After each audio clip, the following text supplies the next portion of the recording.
It's a game that began over a century ago, fueled by its close proximity, bordered by an imaginary line.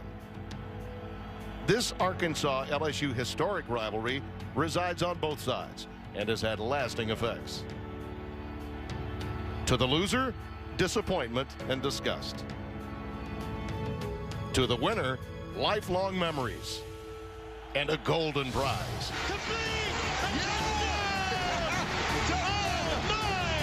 Say goodbye, Trendon Holiday. The pass is intercepted. The Razorbacks have beaten the #1 team in the country. Down the right sideline for Crawford. Touchdown, Arkansas. Hands of Velcro. Touchdown, LSU. Oh! Are you kidding me?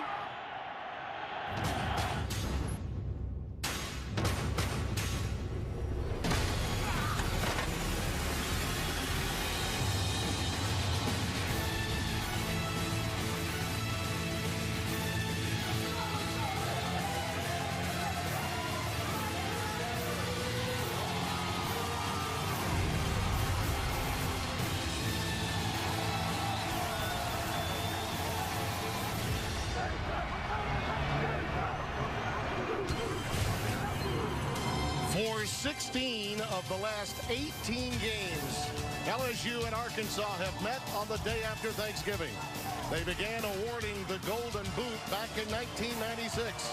And today, it's the Home Depot, SEC on CBS. And here come the Fighting Tigers of LSU. 8-3 and looking for a bowl win to possibly catapult to Dallas for Cotton. And for Arkansas, a chance at long last for that elusive first SEC win under first-year coach Bret Bielema.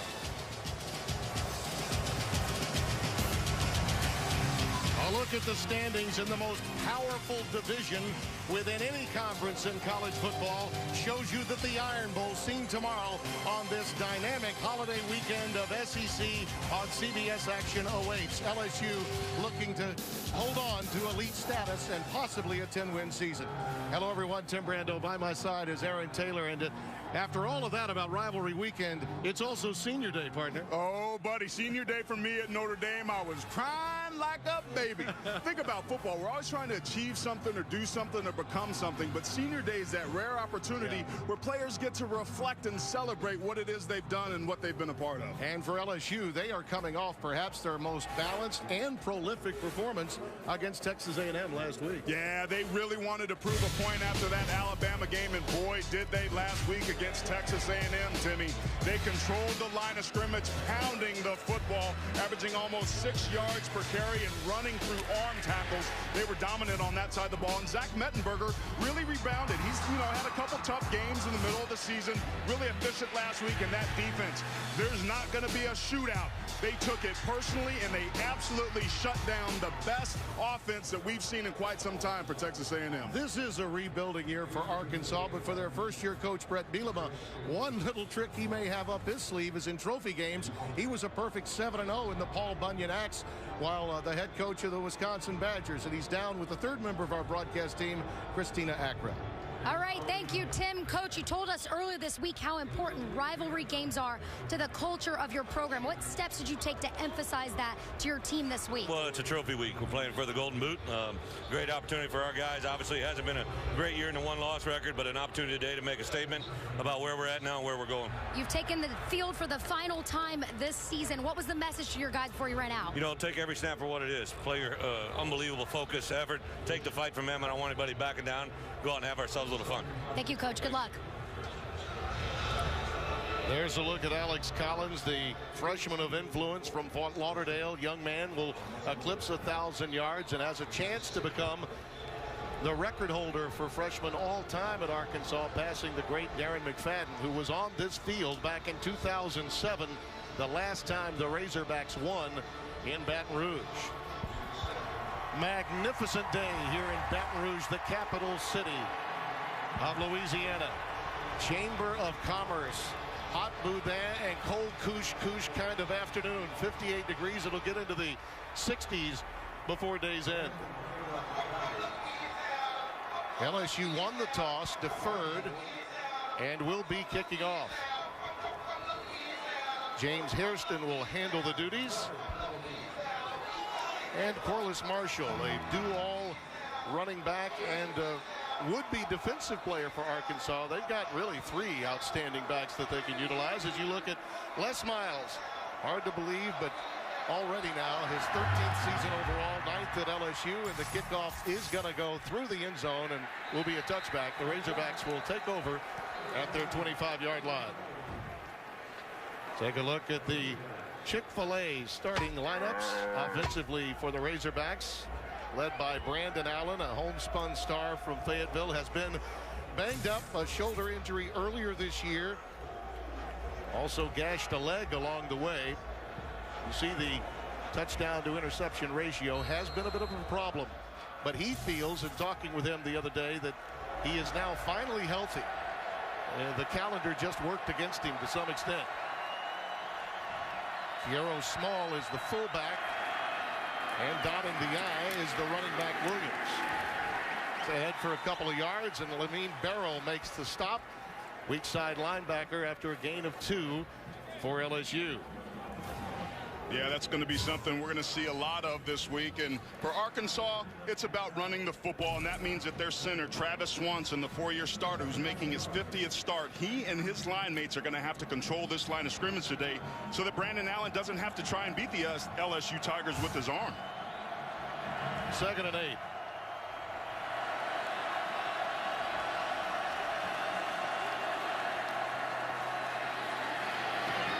Across the middle they go. It's the wide receiver Keon Hatcher, number 4, just shy of the 30-yard line. DJ Welter, the middle linebacker, making the stop after a 3-yard gain. As you look at the Tigers defensively. Yeah, they're a good unit that really responded well last week, and a big reason why is because of their senior linebacker Lamine Barrow, who already made the first tackle this game. Leads his teammates, has tremendous instincts, Timmy, and I think we're about to see a very good 60-minute 9-on-7 drill. Two offenses like to run the football, and that means that both of these teams are trying to control the line of scrimmage, and number 18 there certainly helps the Tigers do that.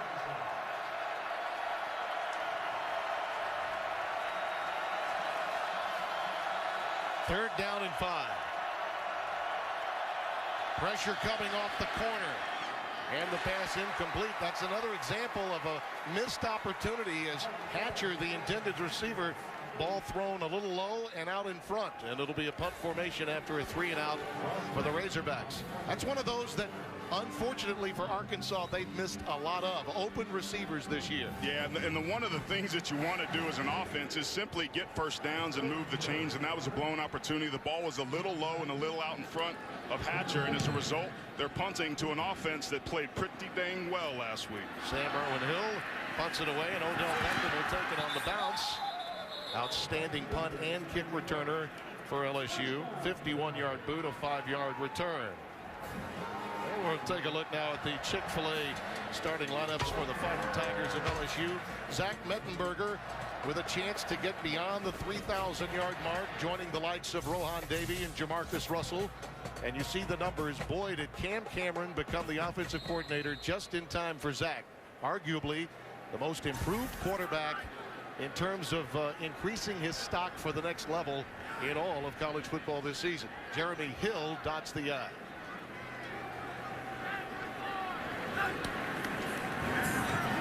Play fake. Looking for and finding underneath the tight end, incomplete. Travis Dixon, the intended receiver. Alan Turner, the free safety, was with him. It'll be 2nd and 10. And that's one of the things that Cam Cameron will like to do on first down is a tendency breakers, throw the football. Just a great job breaking on the ball. Alan Turner timed that perfectly. Mettenberger could have gotten that ball out a little bit sooner and maybe hit Dixon earlier in that route after he broke it. Yeah, he was open.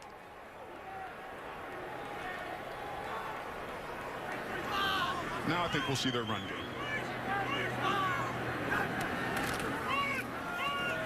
Following the big fullback, Neighbors ahead for a couple of yards, and that's all. Maybe 3. We'll call it 3rd down and 7. Rest of that Tigers offense, offensive front that's improved over time. Yeah, well, we showed you Zach Mettenberger's number, and the big reason why is because Odell Beckham Jr. He's second in the country in all-purpose yards. He's a big play receiver, averaging almost 20 yards per catch, and when you combine him with Jarvis Landry, this wide receiver duo is dang near unstoppable. A lot of weapons on this team, 2,000-yard receivers, and Odell Beckham Jr. is one of them. With a little bunch formation, a little diamond to the near side. Mettenberger looks for Landry, and Jarvis has got it at midfield. First down, Brooks Ellis, the freshman middle linebacker, number 51 from Fayetteville, with the tackle, a 17-yard gain, and they hurry up. A lot of good that you like on that play, particularly the protection. Mettenberger's got time. He's patient. He knows he's got a couple windows with the crossing Landry, and he found him. LSU going hurry up early, and a miscommunication on that route by Cadron Boone and Mettenberger. He was going out and up, and Mettenberger just with the quick out. As you looked at the Arkansas defense, two bookend defensive ends, Smith and Flowers, to keep an eye on. Yeah, and I think it's going to be in Arkansas's best interest to be able to try and win first and second down so that they can unleash Chris Smith, who's got 8.5 sacks, second in the SEC this year. Pass rushing and getting after the quarterback's one of the things that Arkansas does well. But Timmy, you got getting second and third and longs, and here is an opportunity on second down. Neighbors in motion.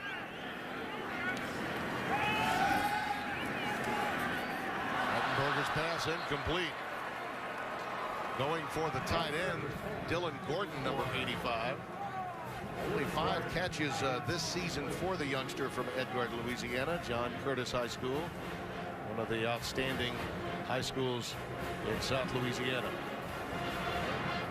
Jarvis Landry leading the NCAA in third down conversions this year, already with 1 today. It'll be interesting to see here if Arkansas tries to bring pressure and rattle Mettenberger to get him off his spot. But you have to pick your poison, because if you do that, you put a lot of pressure on your back end. Zach's pass is caught. Odell Beckham inside the 35. First down, Tigers at the 33. Tackle made again by Ellis. And another 17-yard pickup. Already early in this ball game, Arkansas showing a lot of respect to this receiving duo. They're playing zone coverage, playing off. And Odell Beckham Jr. just does a good job of breaking his route off and finding the hole in the zone. Terrence McGee is coming at running back, and Arkansas is going to take a timeout. Well, a couple of long third down conversions in the passing game that Bielema's team has seen is defensive coordinator Chris Ash and his outstanding linebacking coach Randy Shannon, former head coach at Miami. Before the snap, substitution infraction on the defense. 12 players in the formation, 5-yard penalty, still first down. Wow. In addition to the timeout, they give up a penalty 5 yards as well. Not a bad move, maybe trying to have 12 defenders trying to defend those 2 receivers, Timmy, but you have to be smart with your substitution packages, and just been really impressed with LSU all season long on how manageable their third downs have been. They lead the country in third down percentage. Almost 60% of the time they get to third down, they're able to convert it. The big reason why is because they can control the line of scrimmage on first and second down, and this certainly made it easy with them now that they got a 1st and 5 that they're looking at. Well, I think they were trying to call the timeout, but got penalized beforehand, so they're back up to the line of scrimmage. So that first indication we got from one of the officials was timeout, and in fact was a penalty prior to the timeout. So no timeout charge. Quick pitch, one of their favorite plays to McGee. Terrence McGee, touchdown.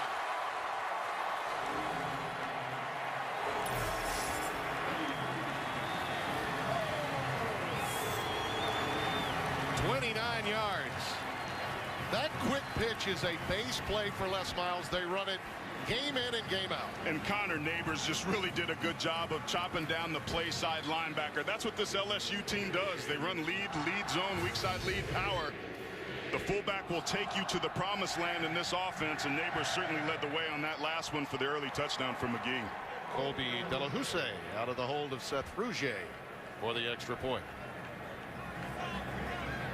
That's a lot of French on your conversion, isn't it? Boudin. Right through the uprights. 3 plays on that drive of 15 or better yards, and McGee, the junior from Franklinton, took it right down the line. Tigers Tigers lead by 7.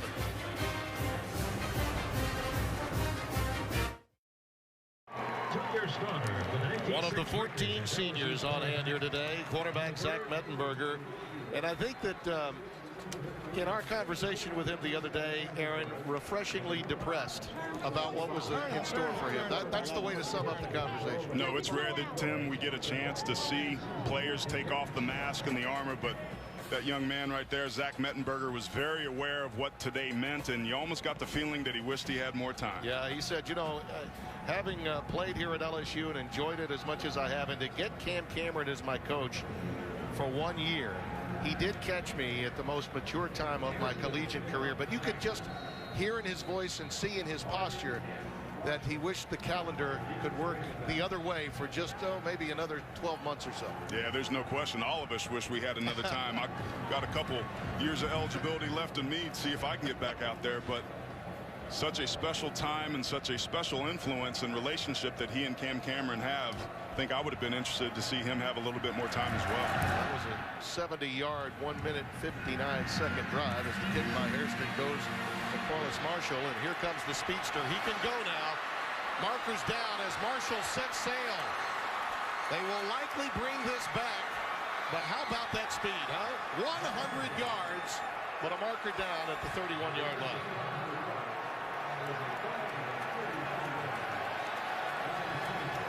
Bielema's not going to be happy with that. That's a tremendous effort. During the return, holding number 52 on the receiving team. 10-yard penalty from the spot of the foul. First down. Dante Carr, reserve linebacker, 52, the guilty party. Our referee is Hubert Owens today. There's 52. He was holding on number 45 for LSU. And it's really a shame, Tim, because LSU is so far out. Yep. You see it right there. Yep. LSU is so far out of their coverage lanes that this would have been a heck of a way to respond to what seemed to be a pretty effortless drive by this LSU offense. Yeah, I don't think he needed that hold of Deion Jones either. Not with the speed Marshall had. He got through that gap in a heartbeat. Speed kills, baby. Brandon Allen sets up shop now at the 14-yard line.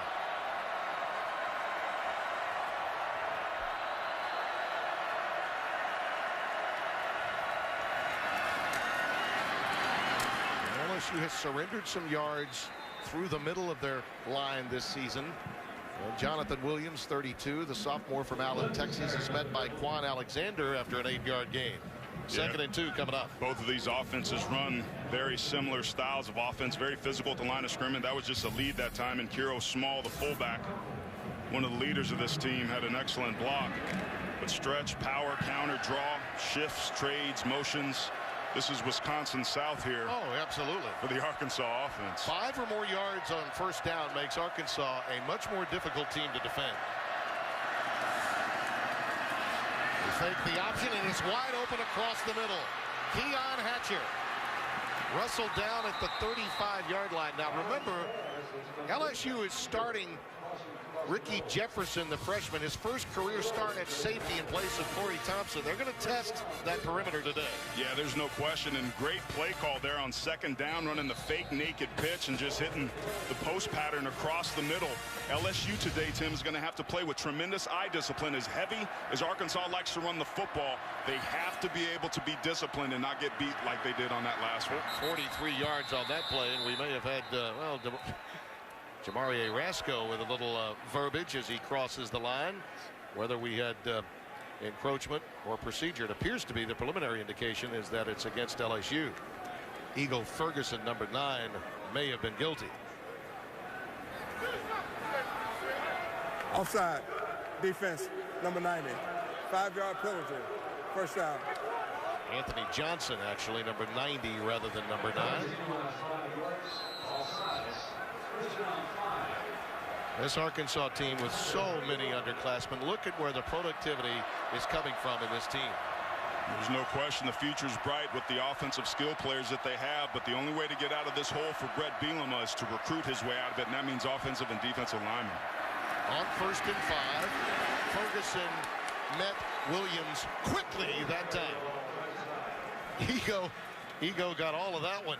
Youngster out of Hargrave Military Academy by way of the state of Florida. ego bruising the ego of some of the players on the other side of the line of scrimmage, just crossing faces. That's something that he does extremely well. He doesn't stay blocked long, Tim, and that's a big reason why the NFL scouts are drooling over number 9.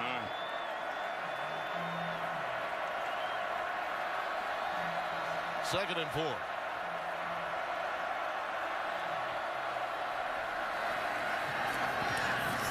Hatcher again. Taken out at the 21-yard line by Craig Lawston. Now, he is the veteran of that secondary. Senior, DeSoto, Texas. Outstanding tackling safety for this team. Not having Thompson today is a bit of a loss, so he's going to have to help some of the younger defensive backs in this afternoon's game, particularly his fellow safety, Ricky Jefferson. Yeah, I was really impressed with Craig Lawston last week, just how physical he was patrolling that secondary and coming up in the alleys in the line of scrimmage and making tackles. On first down, twin tight end look again. And they go with Alex Collins. And he'll get inside the 15. Should get him over 1,000 yards for the season as a freshman with that carry. And a look at the Verizon red zone this season. The Hogs have scored a touchdown on 61% of its red zone appearances, just below the national average of 63%. Yeah, and that's got to be the 103rd in the country down here in the red zone. This is an important area for Arkansas. If they want to beat this LSU team, they got to be able to get touchdowns not here instead of kicking field goals. Keep an eye on the tight end position. They got 2 of them in there again. And it's Collins burrowing ahead again to about the 13-yard line. DJ Welter, 31, makes the stop, a gain of 2. Welter at that middle linebacker position. You have to be able to read your keys. That time he comes underneath the offensive lineman. The center, Travis Swanson, that great player who's arguably the best center in college football this year. When you're pulling, Tim, you have to stay tight to the down blocks, and that time Swanson was too wide, and Welter took advantage of it by coming underneath. Jonathan Williams has come back in, the lone setback. 3 tight ends this time for Arkansas. 3rd and 2. Play fake, there's the tight end. We mentioned that with 3 of them out there, the freshman Hunter Henry from Little Rock, Arkansas, Pulaski Academy. This kid has an unbelievable future. Yeah, he's a great player with what it is he brings to this team. Huge potential, not necessarily a burner, but he's got a ton of potential. He's an inline blocker. He'll mix it up, and this team needs more of those Hunter Henrys if they want to get themselves to the next level and get back to winning like this program's used to. Parade All-America coming out of high school. 1st and goal, Arkansas, and again, pre-snap movement. Anthony Johnson, was he guilty again? We shall see. Credit Brandon Allen, the quarterback, for that.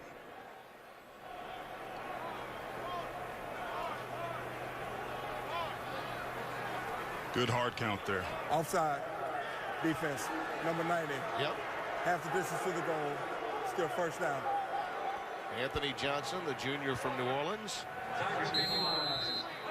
Moving a bit prematurely. Jefferson, the freshman safety, comes out. Goal line defensive setup now for the Tigers. Kiero Small back into the game. A direct snap right to him. Stopped at the 1-yard line. Oh, they say he got in. Late call. He gets in for the touchdown on the direct snap to Kiero Small. They'll credit him with 3 yards on that. It appeared as though at first glance he was stopped at the 1, but a late surge right. He did not go down, and he stayed right through it and scored the touchdown. Tremendous leg drive by Kiero Small, one of the players that head coach Brett Bielema told us that had really bought into his system. And that was an important drive for Arkansas, and very fitting that it was a senior out of Baltimore that puts the first points on the board. Yeah, they got to review that, but I think they'll find that he was never on the ground. There were bodies underneath him. They're just induced jumbo heavy right. Direct snap to Kiero Small. He's met at the 3.5-yard line. You see him just keeping his leg driving right there. Nothing touches, and right there he reaches the ball across, right. Tim. That's touchdown. There's the ball right there. That's across the plane. There are his knees right there. That looks good to me, buddy. The knees were not on the ground at that stage. It's going to take that effort from all 22 players on the offensive side of the ball and the defensive side of the ball today to be able to get this win. And not unexpected, this LSU team, particularly on the defensive side of the ball after that great game that they had against Texas A&M, having a little bit of a letdown. I don't think there's anything conclusive to change that. That should be 6. Well, after the penalty wiped out a 100-yard kickoff return, Arkansas's offense took care of business. That's what they're going to have to do to be able to win this game, Timmy. I mean, rivalry games, anything can happen. After review, the ruling on the field stands. It is a touchdown. Allen was 3 out of 3 on the drive. So, but the other key element to that was very rarely did he have a long down and distance situation. They managed to get yards on first down, and that's what Brett Bielema needs to see more of. Zach Hocker with the extra point. Perfect 25 of 25 on points after this season. Make it 26 of 26. The battle for the boot is all tied here in the first quarter. Arkansas and LSU. The first of 2 outstanding on this holiday weekend. The SEC on CBS. Got a sports fan on your gift list? Avoid the crowds and get free shipping when you shop this weekend on CBSSports.com. Take advantage of this special offer now at CBSSports.com/holiday. No one happier than this man, Dante Carr, junior from Gainesville, Georgia, who committed the hold on that kickoff return of 100 yards by Corliss Marshall, as the Razorbacks took over from their 15-yard line with a very healthy drive, leading with out of the Wildcat, Kiero Small taking it in. Officially, it was an 86-yard Razorbacks drive to tie the game at 7. Hawker will kick it away. Odell Beckham Jr. will say no, not this time. And the Tigers will take over at the 25. Tim, I think it's going to be important for LSU to be able to come out and control the line of scrimmage, get into that run game right away. They started this game throwing with some play action on first down, good tendency breaker, but run game is about rhythm, and it's about getting yourself into the mindset where you can be physical and come downhill. I'd like to see him cut free this offensive line, let these backs run a little bit. Yeah, I got a feeling, though, Cam Cameron wanted to let number 8 dial a few passes up early, though, don't you? Yeah, you get the feeling that he wants to get him some good confidence early, and he certainly did that with the balls that he connected. A little reverse action to Odell Beckham Jr. Look out. Very few more dangerous than this guy. Following Mettenberger with some interference in front of him. Out to the 43-yard line, a 19-yard gain. Love the play call. We were expecting Arkansas to be able to come out, but what running reverses does, you see all that fast flow in the red going to the right? That will make them stay home. That's going to open up the outside perimeter running game for LSU. That's a good play call to get those backers thinking early. And whistle stops play as LSU was in a hurry getting ready to run another one very quickly. I don't know that they got the ball set, and that was the problem. And Hubert Owens came over and said, let's set the ball here. Yeah, it seemed was like what LSU was doing, Timmy, is every time they get a big first down, they want to run, hurry up. That prevents the defense from making substitutions and can catch them on their heels a little bit.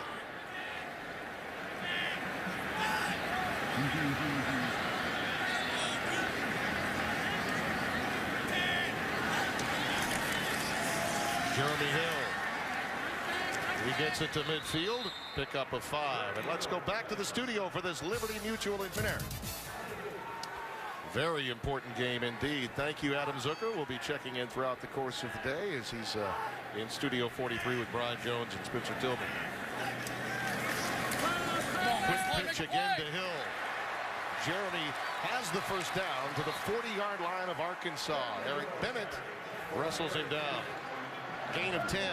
LSU is pulling their play side guards, trying to get to the perimeter on almost a G scheme. If nobody's there, they turn up on the backers. Remember, we talked about what that reverse does, that second level pursuit from those linebackers relate, which allowed old number 33 there to get the first down. First down, quick hitch out to Landry. Jarvis Landry with button hook inside the 30 and ushered out at the 25. Brooks Ellis, freshman linebacker, making the stop. A couple of missed tackles, one by the weak side linebacker Bryce Holmes. And Jarvis Landry's one of the best slot receivers in the game of college football, and certainly in this conference, because when he has the ball in his hands, he's special, he's explosive, tough player. Love his hands, Tim. As good a hands as I've seen in quite some time, and certainly a nice compliment to Odell Beckham Jr. Twin tight end look for LSU. Landry in motion. J.C. Copeland is coming at fullback, and the 275-pounder leads the way for Terrence McGee, and he's shut down at the line of scrimmage. Darius Philon, one of the outstanding freshmen up front for this football team. 5 tackles and a forced fumble in that overtime loss, I should say, to Mississippi State last week. This youngster has a high ceiling for the Razorbacks. Great potential, great story too. Wanted to quit the game of football. Took a couple days away, stepped away from the program, realized how important it was for him, and came back, and the rest, as they say, is going to be history. This young man, number 91, is going to be a good player in the future. It was a gain of 2, so it's 2nd and 8. McGee already with 1 touchdown today. How about another?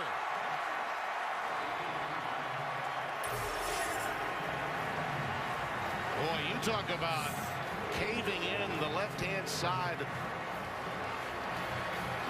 of that LSU offensive line. They did the job. La'el Collins, youngster who may be contemplating his future after today, albeit a junior, number 70. He laid a heck of a block. Yeah, it's just a pin and pull scheme where they try and get to the perimeter. They down block on the play side and pull the lineman out in front. And once again, you see an excellent effort by Terrence McGee running through arm tackles. Yards after contact is something that McGee specializes in, and he displayed it on that last play. Delahousie. Another drive filled with big plays of better than 15 yards, including a reverse at one point. And Terrence McGee has 2 touchdowns. LSU leads by 7.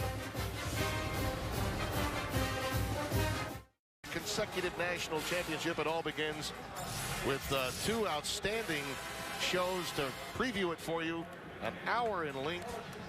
Brian Jones and Spencer Tillman will join me for college football today and our Rams special that precedes that. Should be a lot of fun. Terrence McGee has gone 52 yards with 2 touchdown carries overall. That's not bad. It's not bad considering he's coming off his career high last week of 149 yards. I think there may be a chance, Timmy, that he surpasses that today. Hairston will be kicking it away, and Corliss Marshall, who did take the ball 100 yards the other way, only to have it called back for a holding penalty, is back deep. This one's short. He gathers it in and looks to find some room. Probably a nice idea to put a little air underneath this one. So he gets it out to the 23-yard line, a 12-yard return as we look at the last touchdown for Terrence McGee. Tim, we talked about that pin and pull scheme. You see the guard's going to block down, and La'el Collins is going to do a good job reaching the defensive end and creating some space. When you get hat on a hat and can use your vision to cut back on those plays, and that's something that LSU does an extremely good job of. You have to stay disciplined and in your run lanes, and that time Arkansas didn't, and it cost them a touchdown. Collins was blocking against Smith, one of the best defensive ends in college football. A lot of scouts looking at that today. First down for Arkansas. Out pattern to Hatcher, complete at the 31-yard line. Jalen Mills makes the stop. A little less than a yard shy of a first down for the Razorbacks. Really nice job that time of the offensive line being able to give quarterback Allen some time to be able to throw. But that ball again came out a little bit late to me, and that's been one of the things that's cost Brandon Allen some interceptions this year, is he doesn't get the ball out as quickly as he can sometimes. That time it was a big completion, but he's got to be careful about that. His offensive coordinator Jim Chaney, one-time NFL coordinator with the Rams and most recently with the Tennessee Volunteers, says, you know, I really have faith in him We just have been a little bit late because of the injury bug. Kiero Small, who had the touchdown earlier out of the Wildcat, moves ahead for a couple of yards. And there's something to be said about that too, Timmy, because it takes a quarterback sometime to week 4, week 5 to kind of get yourself into a rhythm. And he went down early on in that Southern Miss game and then missed a couple games. So he was starting to get some momentum, but because of the injury, it was a huge setback for him personally and for this team. But now he's kind of getting to the end of the season where some of those timing throws and get that ball out on time starting to come. Corliss Marshall now dots the I for Arkansas, becomes the third tailback utilized. He can really get to the edge with his speed and quickness. Out to the 40-yard line. Greg Lawson made the stop after a gain of 6. Just a great job by Kiero Small getting up to that second level and being able to block those safeties that were coming down. Anytime you get to the perimeter, it starts to loosen that defense up. I would expect that Arkansas, because of that, will now try and come back inside between the tackles once you loosen that defense up. Javante Herndon, one of the favorite targets, senior from Jacksonville, Florida, flanked to the top of your screen. That's Henry, the tight end, in motion.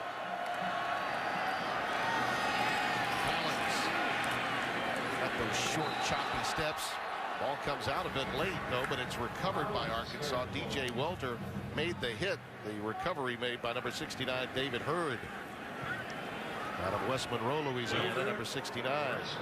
Tim, as a former offensive lineman, one of the things you love to do is to be able to get in tight and load the line of scrimmage and run downhill, but it's also fun to kind of spread defenses out, get them thinking pass in a second and medium situation, then gash them with a run or a draw, and that's what Arkansas did. It's what they do, and they're very good at it. At some point, LSU might start running some stunts inside to take that away. And a timeout taken by Arkansas with 3rd and 1 upcoming. Brett Bielema's team trying to hang with the Tigers, who've scored each time they've had it. We'll be back. Timeout, Razorbacks.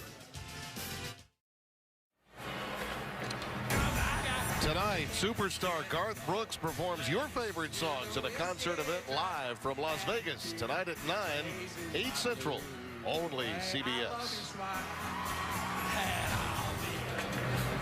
Offensive showcase so far here in Baton Rouge on this day after Thanksgiving for both clubs. That's not only prolific but efficient when you look at the numbers for both teams, really. Defense is maybe optional after Thanksgiving, huh? It is unique. It's a short week, and it is a rivalry game. You got to take those things into account. And I think it's much harder for the team that travels during this game to be able to play better because of that. Yeah. And that could even be a bus ride. Doesn't even have to be a plane ride. Could be a bus ride. 3rd down and a yard to go. Couple of yards, actually. A long one. Nice defensive penetration there. That was Daniil Hunter, number 94, piercing through. Sophomore from Katy, Texas, to make the tackle. You got to be able to control the line of scrimmage. Daniil Hunter does just that, beating the tight end, fighting through a block, getting upfield, and being able to tackle Alex Collins for the loss. There's that vaunted LSU defensive line that we're talking about. Man, and that was, again, Hunter Henry, the true freshman. That's a lot for that young man to handle, but something he's going to be asked to do, particularly in this offense. Another Australian kicker. This is Sam Irwin-Hill. Now, he can boot it with either leg. Ambidextrous. Using the right foot this time. Back deep is Jarvis Landry from his 10 and stopped in his tracks at the 11-yard line. Tackle made by Alan Turner, the 27. Safety for the defense, 58-yard boot. Nothing on the return. Well, last week, Terrence McGee, also very effective. A career-high 149 yards rushing. They could not get him the ball a season ago. They had so many backs back then. And even now, when you've got Blue and Hilliard to go along with Jeremy Hill, but he's begun to separate himself here in the latter stages of this season. Yeah, and he's really starting to take some carries away from Jeremy Hill because of his explosiveness. Only touched the ball 13 times last week, but man, average 11.5 yards per carry, and we've seen some of that explosiveness on display early on here today. You got to remember they had guys like Michael Ford, they had Spencer Ware. There's just not enough room for him. Well, he's making room now. Twin tight end look for the Tigers, and a timeout's going to be taken by Zach Mettenberger. Only 13 ticks remaining in the opening quarter. LSU leads here in Baton Rouge.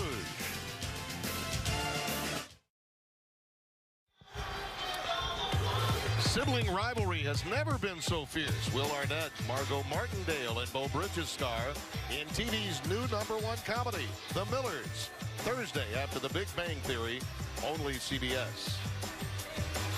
Along with Aaron Taylor, Christina Agra along the sidelines. Tim Brando, happy to have you with us in Baton Rouge, Louisiana.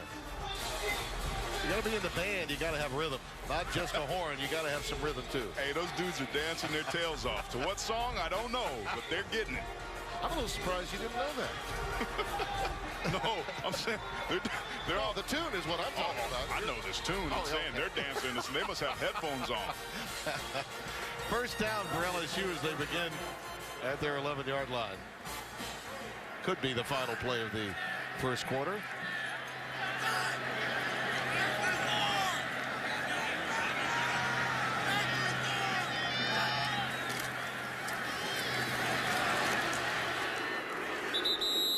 Alfred Blue. We talk about the incredible number of outstanding backs with this committee. He takes it ahead. Carol Washington, number 21, making the stop. Blue, or Jared Collins, I beg your pardon, 29, making the tackle for the Razorbacks. The Battle of the Boot is underway. The rivalry that is the state of Arkansas and LSU. For many years, they met in bowl games when one team was in the Southwest Conference. But since '92, they've been neighbors within the SEC. And hello, everybody. Welcome back to Baton Rouge, where we're starting the second quarter. And it is the day after Thanksgiving, but there's been nothing sluggish about LSU's offense today. They've been getting it early on in the ball game. Zach Mettenberger finding Landry Jones, and then Terrence McGee picking up where he left off from last week running the football, but he wasn't by himself. Hill on the reverse to Odell Beckham Jr. to get those linebackers to loosen up, and then finally Terrence McGee show again, running through arm tackles, getting it done. LSU's offense underneath Cam Cameron, Tim, has been explosive this year, and we're seeing it today. They really have. And let me say this about Cam Cameron, okay? There are going to be a lot of head coaches around the country looking for a reasonable facsimile thereof in their future. Not the least of which is, there's Cam right in the middle. You can circle him there for us, Aaron, shortly after we have this play. Cam has made a huge difference in this offense, and specifically Zach Mettenberger. On second down, Blue. And he forges ahead for multiple yards out to the 27-yard line. Cam was on the staff with Bo Schembechler and Les Miles back in 1986. In fact, coached Harbaugh in his final year there. Jim Harbaugh. There's Cam. John Chavis is just to the left, the defensive coordinator, the big chief. But there's no denying that that kind of hire and the means to pull it off by LSU and Les Miles is going to be something that will be copied by other programs in the country and in the conference soon. Jeremy Hill ahead for 5 yards. And let's get to New York. Adam Zucker with us up. There may be some conversation about that, but remember, in Bo Pelini's career, Adam, he's never won fewer than 9 games in a season and has gotten to a few Big Ten title games. Maybe some calling for it, but I rather doubt it. Quick pitch to Jeremy Hill. He's ahead to the 37-yard line. Brooks Ellis again, the middle linebacker. We're calling this young man's name quite a bit, and they absolutely love him in Arkansas. Chris Ash, their defensive coordinator, cannot stop talking about the level of responsibility they've heaped on him. Yeah, and he's only a true freshman. Already got 5 tackles today. Because he's a freshman, he's young. You see him there, he looks pretty lean, but he's got tremendous instincts. He's going to have to get physically stronger in the weight room. The springs will help him that, but he's finally starting to understand this defense, and as a result, Tim, he flies around and makes a lot of plays for the Razorbacks. Third down, less than a yard. Copeland and Hill, the setbacks. Following Copeland, Hill burrows ahead for the first down. That was the 40 to the 41-yard line. And that was about 3rd and 6 inches, Tim. When you're having so much success on 1st and 2nd down, there's no mystery as to why LSU leads the country in 3rd down conversions. Bennett and Jones collaborated on the stop for Arkansas. This would be right about the right time of the game when they're having success and has Arkansas back on their heels trying to load the box to take a shot over the top as we see a penalty flag thrown. Substitution infraction, offense, number 84. 5-yard penalty, still first down. Logan Stokes, reserve tight end. And I believe an explanation now coming from the linesman for Les Miles about that substitution pattern. And you saw Les said, yep, it was Stokes. The kid from Muscle Shoals snuck in there and was tagged with the foul. And penalties were a problem for LSU last week against Texas A&M. Probably the only blemish for that game. They had 13 for 111 yards. Can't afford to be that undisciplined against a team like Texas A&M, but they figured it out. Dylan Gordon, the other tight end.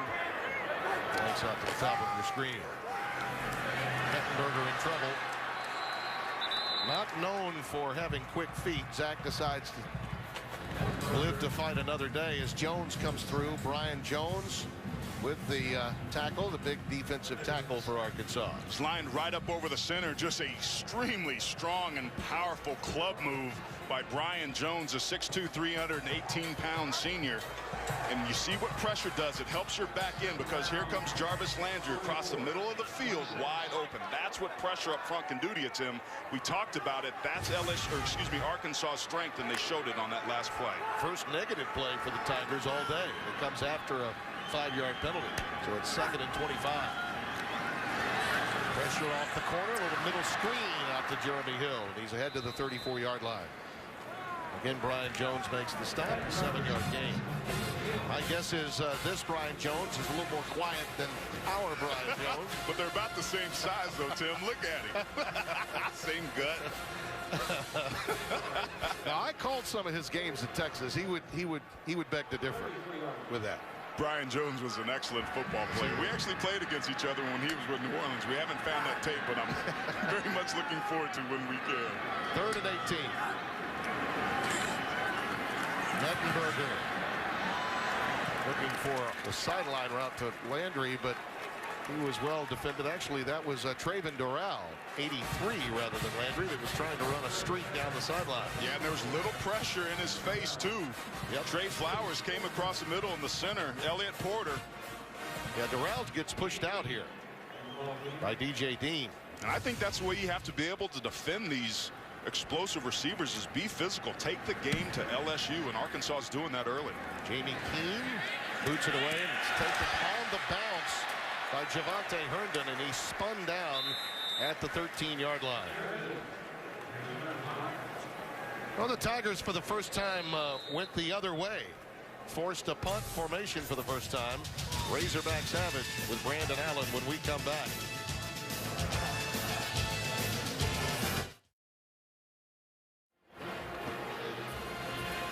Cue the duck on the day after Thanksgiving.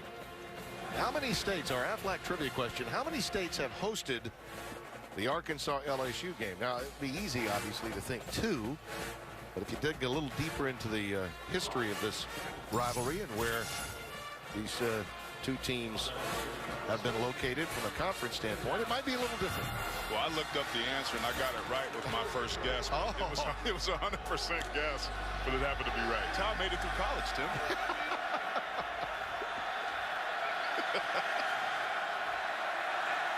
First down for Arkansas from their 13-yard line. Hunter Henry is the tight end in motion. He sets up a block for the safety valve on the receiving end. Kiero Small, who already has the Razorbacks touchdown today out of the Wildcat earlier. That's a pickup of 9 on first down. And very different play calling today for Arkansas. You take a look at their first 3 possessions: punt, touchdown, punt. But Arkansas showing a concerted effort to throw the football, only averaging 3 yards per carry today. But you can get 9 yards on first down throwing the football and break some tendencies. They might get back to it, but at some point, if Arkansas is going to win this game, they got to get to their bread and butter, which is running the football. 2nd and 1. Nice stiff arm by Williams. Look at him go out to the 34, and we've got a marker down. Ricky Jefferson, the free safety, forced into a start today because of the injury to Corey Thompson, dragging him down. Might be a face mask there, but excellent run by Jonathan Williams, being patient, following his blockers. May be against Williams, though. It may be the stiff arm that got into the headgear of Jefferson. I think that may be what this discussion is about. It was a little too stiff. Personal foul, face mask, Number 32, offense. Yep. Personal Does go foul, against Jonathan unnecessary Williams. roughness, defense, number 59. Those penalties offset. Replay second down. Well, they got Jamari Rasco, too, to balance things out, so they'll replay the down. See right there, he's got the stiff arm, but it stays on the face mask. He's manipulating his face right there, and right in front of the linesman who catches him. Throws a penalty, but LSU again with the penalties, negating what could have been pretty advantageous penalty against Arkansas by coming up with one of their own.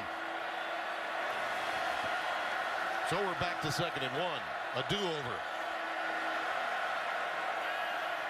Weak side ISO. Williams ahead for the first down to the 27, maybe the 28. DJ Welter, number 31, junior from Crowley, Louisiana, Notre Dame High, making the stop. Tim, and how about these freshmen? Williams and Collins. Jonathan Williams, obviously a sophomore, but man, over 1,800 yards and 8 touchdowns on the year. We're talking about the bright future, particularly on the offensive side of the ball with that duo running the football. Well, if Corliss Marshall's in there, we're talking about another freshman. So it's a duo that really has turned into a trio late in the season. Stepping up, Allen for a wide open receiver. The pass was underthrown and is knocked away by Jefferson, 29, coming back there. The pass was intended for Javonte Herndon. That pass hung up there. It was there for the taking for Arkansas. We used to play this game called Three Flies Up as a kid, and this reminds me of that. A little bit of pressure there. Allen has to step up, but just doesn't have the arm strength to be able to get it to the wide open Javonte Herndon. Just a good job breaking on the football that time by Ricky Jefferson, who's making his first start today for Corey Thompson. Well, once again, some pre-snap movement. Alexander's been tagged twice. Anthony Johnson, I beg your pardon, has been tagged twice with encroachment. This could be procedure. Offside. Defense. Nope. Number 90. That's 3 times. 5-yard penalty. Still second down. 3 times Anthony Johnson has been whistled for offsides, trying to anticipate the count. He's in disbelief.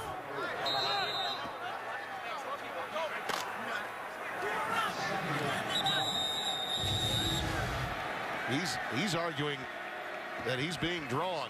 Can't happen 3 times to me. Watch the football, young man. Alex Collins has come back in at running back on 2nd and 5. Watch the football.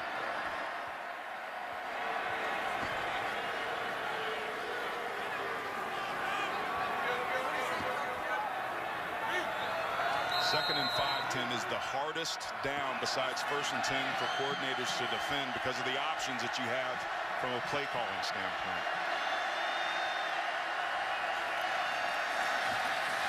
Looks like man coverage, and because of that, the quick slant is thrown to DeArthur Cowan right in front of Jalen Mills.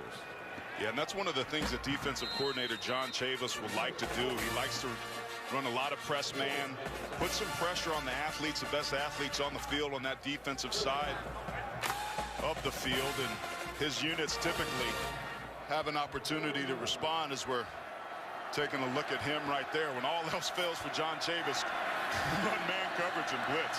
Jamari Rasco came off the field hurt on that last play for LSU, and right up the gut goes Collins near midfield. Just a yard shy of a first down. Welter again, 31, making the stop. Just a good, tough run in between the tackles. The lead draw.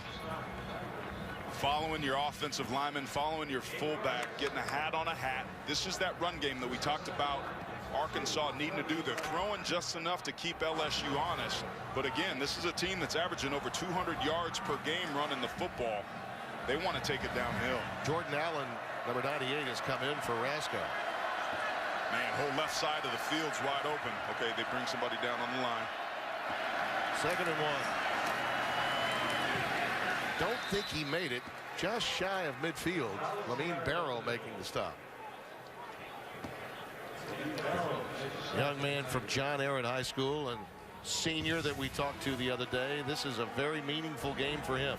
Yeah, he comes unblocked off the edge, and he's one of those players, local kid from the New Orleans area, Talked a lot about how this team has become his family, his extended family, having some issues.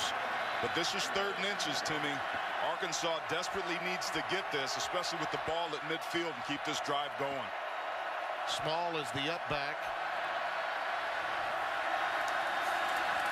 It's the quick toss into the boundary. And it's Javonte Herndon coming across from the wide receiver position. They've run a lot of misdirection and reverses with him. They put him at that position along with Kiero Small and then ran the quick. Looks almost like an option, but really not, into the boundary. Yeah, it's called a naked pitch, and it's a good job. It's a misdirection play, and you run it because you want to get leverage on the defense on the outside. They run this to the boundary, and a big missed tackle that time by number 29, Ricky Jefferson. Good job getting out in front. But that offensive line, the tackle, Bray Cook, being out in front. Guys are making effort trying to get downfield as Arkansas goes hurry up here. A wide open tight end, Henry. Touchdown, Arkansas. And that time going hurry up really helped Arkansas. LSU was not prepared defensively in that sequence. Spot on, partner. And that's exactly why these teams do it. After big sudden change or after big plays and first downs, get the defense on the hill. You see pre-snap, guys are still trying to get lined up, and because of that, nobody covers what's going to be a very good player and has a bright future here for Arkansas, and that's Hunter Henry. Yeah, they simply were not lined up. Walker with the extra point. Well, as favored teams sometimes find out in rivalry games, it can go against you.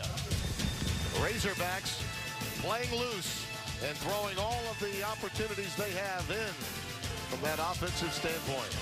With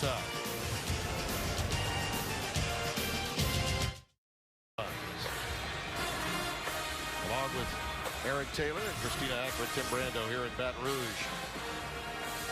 The day after Thanksgiving, and LSU is tied up with the Razorbacks. Both offenses really moving the ball quite well, getting what they want to have done. Yeah, and Zach Mettenberger's a big reason why, but Odell Beckham Jr. at some point will have to get involved in this game. Already had 1 catch for 20 yards, but seems to be favoring his leg there a little bit. And you wonder if it's a hip flexor or what's going on with him physically. We'll have to keep an eye on that throughout the game, but he's a big weapon for this Tigers offense. Remarkable family tree. His mom a track star. His father played football here. Alfred Blue is back deep for LSU. He also plays decoy a little bit, Tim. He was the decoy for Johnny Football last week. Yes, he was. Handled the scout team duties in preparation for that game. Tigers will have it 1st and 10 from their 25-yard line when we come back.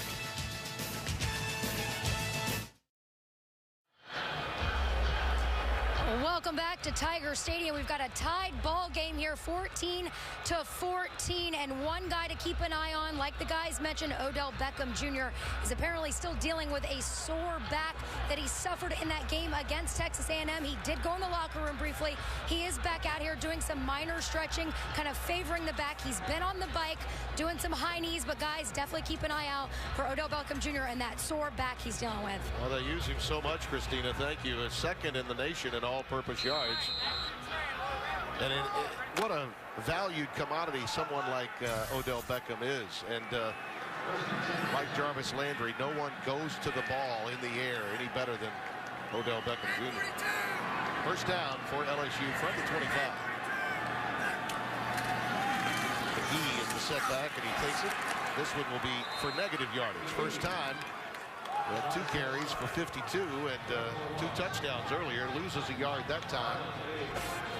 Jermichael Winston, number 6, making the tackle for Arkansas. Darius Philon also in there. And I got to tell you, Tim, LSU better be careful now. They're coming off the game where they played as well as they played up front. They can't afford too many plays like that and keep Arkansas believing that they can win this ball game. The longer the underdog hangs around, the more confident they become. He again twisting, turning, and now dragged down at the 28. Tim, I love what I'm seeing out of this defense. There's a lot of red helmets around the ball carrier. Arkansas defensively is flying to the football. See DeMarcus Hodge and those players up front. This LSU offensive line has some guys that maybe have some potential to play on the next level as early as this year and leave early as some juniors. But right now, Arkansas feeling pretty confident and doing a good job on this series of controlling the line of scrimmage. 3rd down and 7 out of the shotgun for Mettenberger. This is Arkansas' strength. Panera's back, but after the quarterback. That's running out of time and now runs right into a sack. Beautiful work by Trey Flowers, 86, one of those bookends. Talk about guys that will be playing on Sundays in the future. This young man from Columbia High School, Huntsville, Alabama, will. You can't script it up any better defensively than doing what you do here. Flowers just coming off the right tackle side, staying alive, spins out of it, and falls back inside and is able to get Zach Mettenberger on the ground. And the reason he did that was because of tremendous coverage down the field by the secondary. A low boot. It does get a bit of an LSU roll that will help that punt out. But not one of the better efforts for Keene that time. He does get 45, but about 20 of it on the roll. He mishit that one. Timeout, 4:18 remaining until the intermission here at Tiger Stadium in Baton Rouge. All right, how many states have hosted the Arkansas-LSU game? Our Aflac trivia answer. Well, you got the states right, or the number right, but did you get the states right? Does Guam count? It never got played in Guam. No, it never did. It was Arkansas, Louisiana, Tennessee, and Texas. By the way, the Ice Bowl back in 1947, wintry day, temperatures in the 20s. LSU held Arkansas to just 54 total yards, 1 first down. LSU got into the red zone with Y.A. Tittle 5 times, could not score a single point. Y.A. and Alton Baldwin of Arkansas were selected as the game's outstanding players. And you're thinking Tennessee, the game was actually played in 1909 in Memphis one year. Head coach Hugo Besdick referred to his team in a speech to students as having played like a wild band of Razorbacks hogs. And the students voted to change the mascot from Cardinals to Razorbacks after that. That's first down, Corliss Marshall. Look out! More yards on the ground surrendered so far in this first half by LSU than the entire game against Texas A&M last Saturday. And Greg Lawson ushers him out after a 32-yard gain by the speed merchant from Osceola, Arkansas. Running weak side into the boundary on a weak side ice. We used to call that 53 ice. You have to be able to have some sort of secondary pursuit. The linebackers not there, the safety's not there, and the big hogs for Arkansas taking control early in this ball game in the second quarter. Look at that. And that's a team that's got Johnny Manziel on it. Alex Collins now in the backfield. Play fake to him. Now Allen looking long. He finds in the corner. The ball is picked off. Intercepted. Jalen Mills. And another example of a ball coming out late and underthrown. And it's been really the Achilles heel of this Arkansas team all season long. And that's a shame. You like the play call, but it's poor execution. Just play action pass. You just gash him on the perimeter. Now you just run a bootleg. Good job of him setting up and setting his shoulders. But the ball, to your point, Timmy, is underthrown. It's late, and it's on the inside. Jeremy Sprinkle just simply did not have a chance to be able to get after that football, and as a result, that may be just the spark that this LSU team needs to be able to start to take over against Arkansas. Arkansas had some tremendous momentum going into that last series, but now they give the ball back. Well, that has unfortunately been the problem for the Razorbacks all season long. And again, Allen has been hurt. Shoulder problem earlier this year, setting him back. A.J. Derby had to play quite a bit as he missed some games. You see Jeremy Hill carrying it ahead for 5 yards for the Tigers. Jarrett Lake wearing the number 98 today. Lake, the outside linebacker, normally wears 39. One of the team captains for this Razorbacks team, Robert Thomas, broke his ankle earlier this year. And what Brett Bielema decided to do was honor one of the players on defense by having him wear Robert Thomas's number. Each game, one of the defenders has done that. This week it's Lake, as you see Hill out ahead again for another 5. Yeah, Lake's a pretty versatile player. They started him out as Sam, then moved him to Will, the weak side linebacker, then had him playing in the middle at the Mike linebacker. And now he's finally back to Will, which is probably his ideal position. 6'3", 235, got some nice size. He's the type of player, as a senior, that's going to be missed on this team, and a big reason why third on the team in tackles. On first down, Mettenberger looking for Landry on the post.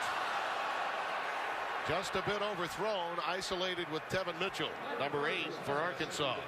Well, that time Zach Mettenberger had the opposite problem of Brandon Allen. His was a little early and a little overthrown.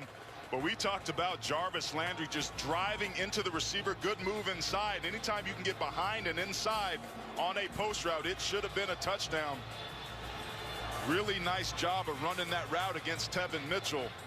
But the ball just being underthrown, and hey, that's what Zach Mettenberger does. When you watch this young man throw, he can spin it. Tremendous arm strength. Needed a little more air underneath that one. On second down. Benson for Hill underneath, and Jeremy Hill has a first down. To the 42-yard line, and it's Jarrett Lake, again 98, making the tackle out of Jenks, Oklahoma, Jenks High School. 12-yard gain. Tim, it's plays like this where you really see Cam Cameron, his imprint and the impression he's made on Zach Mettenberger. Keeping his eyes downfield, there's nothing there. He doesn't force the ball. He takes the check down. Take what the defense gives you, and that's a big reason why a lot of NFL scouts are looking to Zach Mettenberger because of how he's been coached by Cameron. Again, under duress, ball is loose. Arkansas says they have it. And they do. Brooks Ellis with the hit. The fumble forced by Mitchell and the recovery by Ellis. 34 with the hit, 51 with the recovery.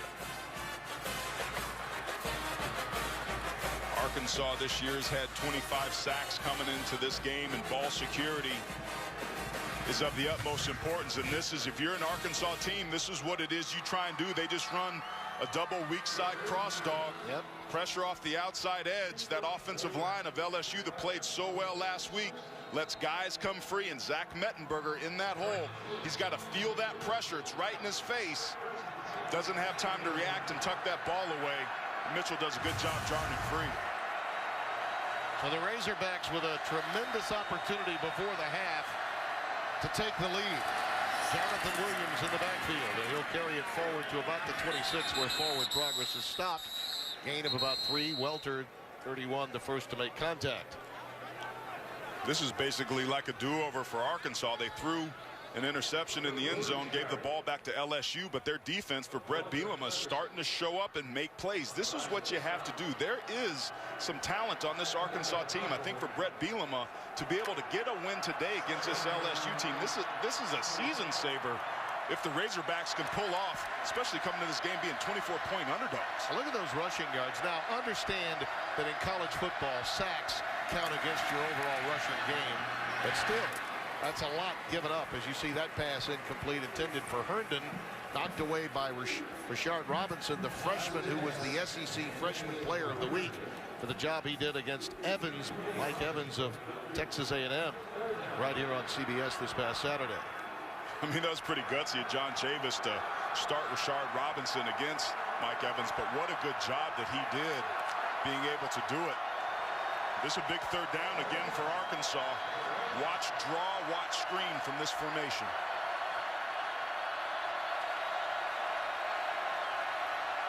Williams is the setback. They now move back into the shotgun. Pressure off the edge. Clock winding down on Allen. And it's the slant, and it's caught at the 16-yard line. Julian Horton with his first grab. It's not been the kind of senior season he had hoped for. Scored on an end around last week in that game against Mississippi State. They used both he and Herndon on that play. Something LSU's defense had to have scouted before this afternoon's game. 1st and 10. Screens, draws, delays again out of this shotgun formation. Under a minute remaining in the half. A pump fake and a beauty. thrown to the corner, incomplete. Horton, the intended receiver again. And he was defended by Tre'Davious White, another one of the outstanding freshmen from Green Oaks High School in Shreveport, Louisiana. Young man's got a tremendous ceiling to play in this league for a long, long time. The same hometown as Mo Claiborne, now playing for the Dallas Cowboys. Claiborne, a Fair Park product. 2nd and 10.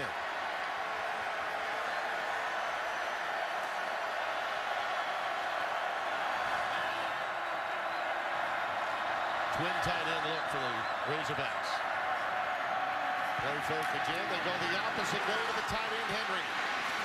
And he's down at the 5 as Lawston undercuts him there. Pick up with 12. 1st and goal, Razorbacks. 2 timeouts left. 44 seconds left on the clock.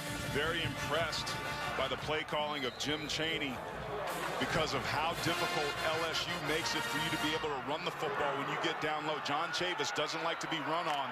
Gets in that bear defense, and the further teams get down into the red zone, the more people he brings into the box. But again, the bread and butter of Arkansas is running the football. It'll be interesting to see what they dial up here, Tim. This is a big series for them.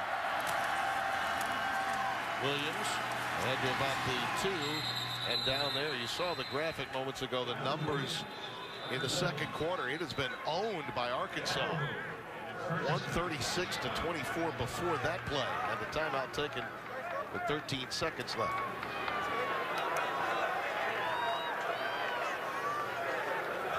Better not have your mind on the future or the holiday season when you're playing a rivalry game. It's exactly what LSU better be thinking. They know it's man coverage. Over the middle, incomplete. Might have been a little contact on there, Tim. Pass was intended for Hatcher. Jalen Mills was defending. Ricky Jefferson was a little tight on this crossing route, this shallow cross. You see him right there. Yeah. Some late pressure there, and here's Arkansas and the Wildcat, the same formation they scored the touchdown on earlier. Kiero Small again. Well read by Lawston. The veteran safety comes up to make the play. Well, a tackle for loss was exactly what you needed in that sequence. Only 1 tick left and a timeout taken by Arkansas. There's Lawson there. Had a huge game last week. 7 tackles and an interception. And when you read that, somebody has to set the edge of the defense. Lawson attacks, keeps his outside shoulder and arm free, and comes up with a huge touchdown-saving tackle. It's his 6th of the day, Tim. 6 for 6. He's an impressive player with a bright future. They are going to add, I think, maybe another second or 2. They'll get it up to 3 seconds. But still, this would be the final play of the half.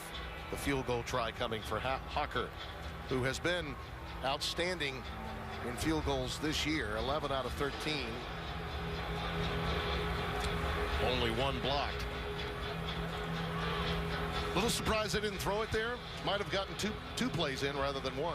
Well, they had some success earlier in the game loading the line of scrimmage. I don't mind the play call, but the execution at the bottom line was LSU controlled the line of scrimmage out there, and Lawson just had a great read and came upfield to set the edge. It is 4th down, but my point would be you have options here to maybe get another play in if you can. In a game like this, Tim, this is a rivalry game. No question. You got nothing to lose. You have a zero conference win. Take the points and go into halftime with some confidence, without question. And Hocker puts it through. They have just absolutely dominated LSU in the 2nd quarter. And it's their first lead of the afternoon, and it comes with no time remaining in the 1st half. They outscored the Tigers 10-0 in this quarter.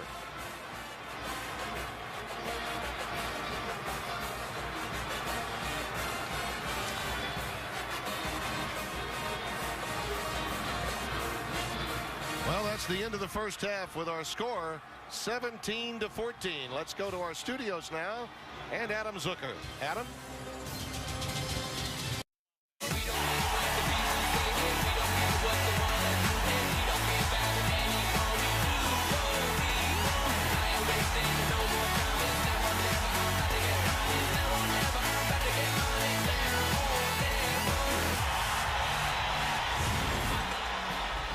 Here in Baton Rouge, 10 unanswered for the Razorbacks in the second quarter. They lead 17-14. Here in our Home Depot SEC on CBS matchup. And let's go downstairs. Christina Acro with Les Miles. All right, Coach, let's look specifically at the second quarter. They outgain you 138 points to 24 yards, excuse me. What are you going to make correcting in the second half? Well, we gave up 3 sacks that we just can't give up. You know, we're going to have to protect our passer. We like our throws. We're going to continue to throw the football. We made some adjustments there in protection. We should be better. Defensively, they ran the football well, and then we busted coverage several times. We got a young guy in a position he was unfamiliar in and gave up a big pass. So we feel like we've made those adjustments, got to play the slant a little bit better, and let's go play tackle football. Give me an update on Odell Beckham Jr. He seems to be dealing with some soreness over here. Yeah, he's trying to loosen up. I don't know exactly if we'll get him back or not. It's the good news is not serious. Thank you, Coach. See ya. That would be serious, though, if he couldn't play in the second half, at least for the outcome of this game. He's been LSU's big play guy. As you look at the stats, certainly the quarterback sacks affecting the overall rushing yards, but LSU was very effective running the football early in this game, particularly Terrence McGee. And that's what they have to be able to get back to, Tim, is running the football. This offensive line that played so well last week has to be able to get in some second and third and manageable situations. Those 3 sacks that Les Miles talked about is the strength of the Arkansas defense. They have to stay away from that. And this Razorbacks team is pumped. They are excited. They were coming out of the chute to open this second half, and you could feel how exhilarated they were. And this is a team, when you unpack them, you know they are better than 0-7 in the conference. They really are. There's no question. We talked about it being senior day for LSU. What I did mention is that I was crying before and after the game because it took us too long to be able to get going against Boston College. That tryptophan from all that turkey that LSU ate certainly seemed to affect them in the second half. They just need to be able to come out and execute and do the things that they're capable of doing, but they might have created a monster because Arkansas believes they can win the second half as well. Brett Bielema in his first season at Arkansas, I believe he felt he'd come into this final week looking for his first conference win, but his guys have not wavered. They've stayed with his process, and that kick is deep enough into the end zone that it will not be returned. Alfred Blue decides not to take it out. And speaking of Brett, earlier, just as halftime was getting underway, Christina chatted with the Arkansas head coach. All right, thanks, Tim. Coach, 123 rushing yards in this first half. Very successful in the ground game. Is this the best you've been able to run the ball in a half all season? We've done some good things. Obviously, we got to capitalize it. We can't get ourselves down here in a great situation and turn the ball over. We run it every play. We might do that if we keep having success. But I like the way our guys are playing. I like the 2 defensive stops in a row, and it's a 4-quarter game. I'm excited to be here. I hear you're telling your players coming off the field, 1 more half. What's the message going to be in that locker room? Well, we've done well at times. We played a 3-quarter game, a 3.5-quarter game. We played a 4-quarter game, didn't win it in overtime. I want to put together a 4-quarter game. If we go to overtime, we're going to be the last ones off that field. Thanks for your time, Coach. Thank you. Quick pitch to Jeremy Hill on first down. He's ahead for 2 yards. It'll be 2nd down and 8. Brooks Ellis, for the linebacker, making the stop. Oh, what Brett Bielema was talking about is so accurate to finally finish a game. And Jim Chaney, his offensive coordinator, said the same thing. We've been close. They have stayed away from negative yardage on first down, which with this offense is really a good thing. Yeah, there's no question. And that's his bread and butter is the offense. But this defense really needs to be able to find ways to continue to get themselves off the field by winning on 1st and 2nd down. And 1st down was won by the Razorbacks on that last play.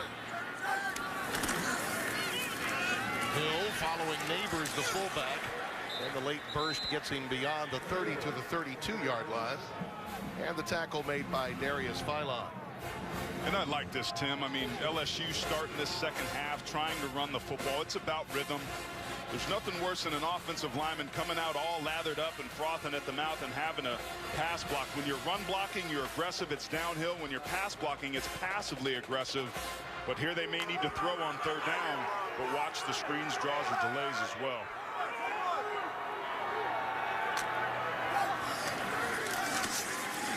Quick slant is caught at the 40-yard line. Good for the first down. Travis Dixon, number 41.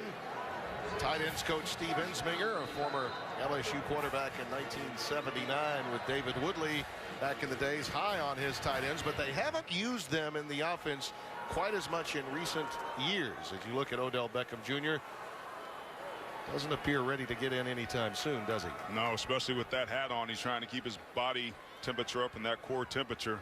He may be out for a while. Play fake.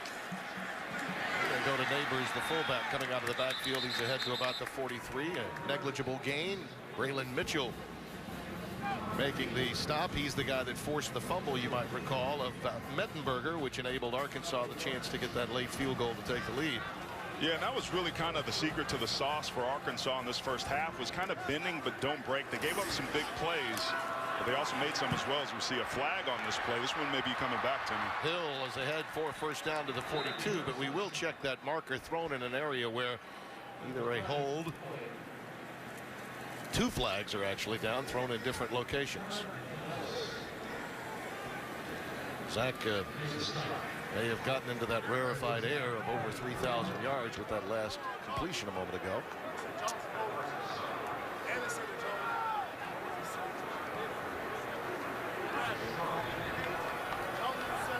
Holding on the offense. That penalty is declined. Well, because of the negligible Before the gain. play, false start on the offense. Motion on the offense, I'm sorry. 5-yard penalty from the previous spot. Second down.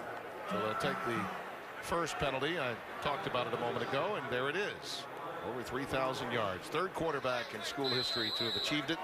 Well, Rohan Davey, people forget what an outstanding quarterback he was and leader at LSU. Nick Saban told me one of the greatest competitors he ever had while coaching at LSU was Rohan Davey. He took them to that first SEC title back in 2001 when they upset Tennessee. Tennessee team that could have played for the BCS title that year. Terrence McGee, the lone setback. And they quickly come with pressure to the Razorbacks. Mettenberger throws it right at the feet of McGee. And see, Tim, this is the problem that you had. We talked about the pressure coming off the outside edge.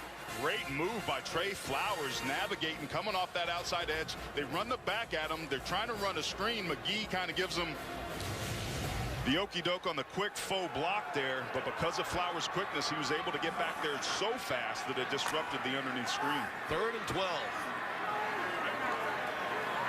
One down lineman with his hand on the ground, but here they come. Plenty of time for Mettenberger. That pass is tipped and intercepted. Pulled down by Alan Turner. And he's knocked out of bounds at the 37. Pass floated on Mettenberger. It was too high for Jarvis Landry. And on the tip drill, Turner picks it off. You're going to see some late pressure off the right side of your screen. Right there by Zach Mettenberger. Kind of just gets him off of his spot a little bit. It's a little weird looking front. There's some late pressure. They're running some twists up there. You don't know if that affected the throw, but Zach Mettenberger uncharacteristically off target. When you throw high over the middle, Tim, bad things happen. That was Brandon Lewis, 89, that came with that late pressure, but that pass was just a floater. Got away from Zach. On 1st and 10, Allen goes to Kiero Small. Tackle made by Taj Jones, number 58. Senior linebacker from Sulphur, Louisiana. LSU needs to wake up, Tim.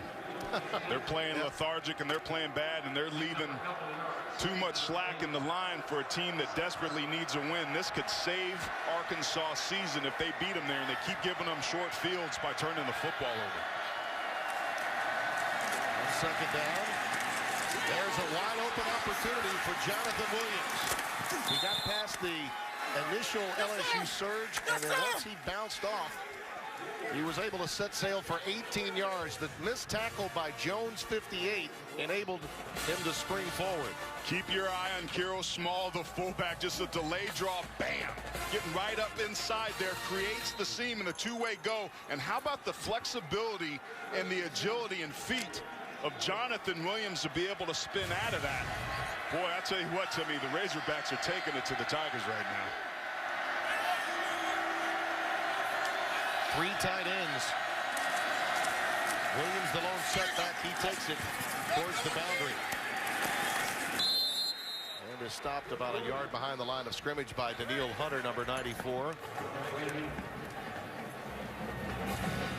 And let's take a look at the Verizon Red Zone. The Razorbacks with the 22 touchdowns on 36 trips in, just under the national average of 63% for Brett Bielema.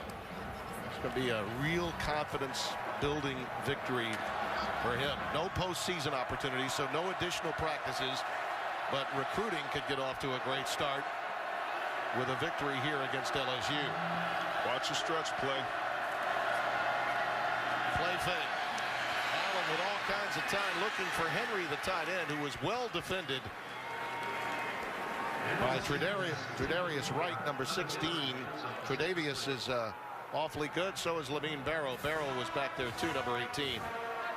Well, Timmy, this is what I think LSU was expecting as well, which is a stretch play, but it's play action, which is a great call. But again, extremely good coverage, and the safety coming over there late to help. But this is what allowed LSU last week to be able to beat Texas A&M, playing aggressive on the outside edge. But John Chavis down here likes to be able to blitz. This is a very big down for LSU. They have to force a field goal here. Here comes the pressure off the corner on 3rd and 10.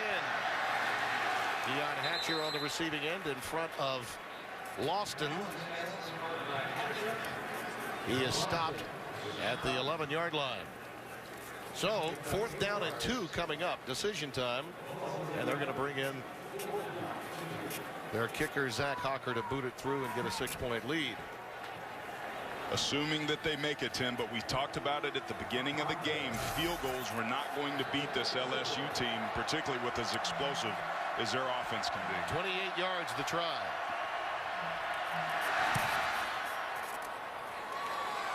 So an early turnover by LSU leads to more points for Arkansas. They close the half with a fumble by Mettenberger, open the half with an interception, and it leads to 6 additional points. And that's the margin for Arkansas. They've got the lead. Malzahn wants to do even more of in the spread attack against Nick Saban's defense. That's tomorrow. Vern, Gary, and Tracy will be on hand to bring it to you right after we preview it for 1 hour from our Studio 43 location at the Broadcast Center on CBS. Here's the kick from Hocker. Alfred Blue again, very deep in the end zone. Decides to, well, he thought about it, and now better of it, takes a knee. Now the Arkansas defense has been heard from today after a sluggish start, Aaron. Yeah, early in the game, Byron Jones got the sack over the center, up the middle of the defense, and then they come off the outside edge, bringing pressure, and that pressure, Tim, has led to interceptions and costly mistakes for Zach Mettenberger in this LSU Tiger offense. It came off such a dominant performance last week against Texas A&M. You have to wonder if the emotions of Senior Day and the last time that this Tiger offense led by Zach Mettenberger heading into this game, if that's affecting their performance today. LSU with only 42 yards total offense since the first quarter in today's game.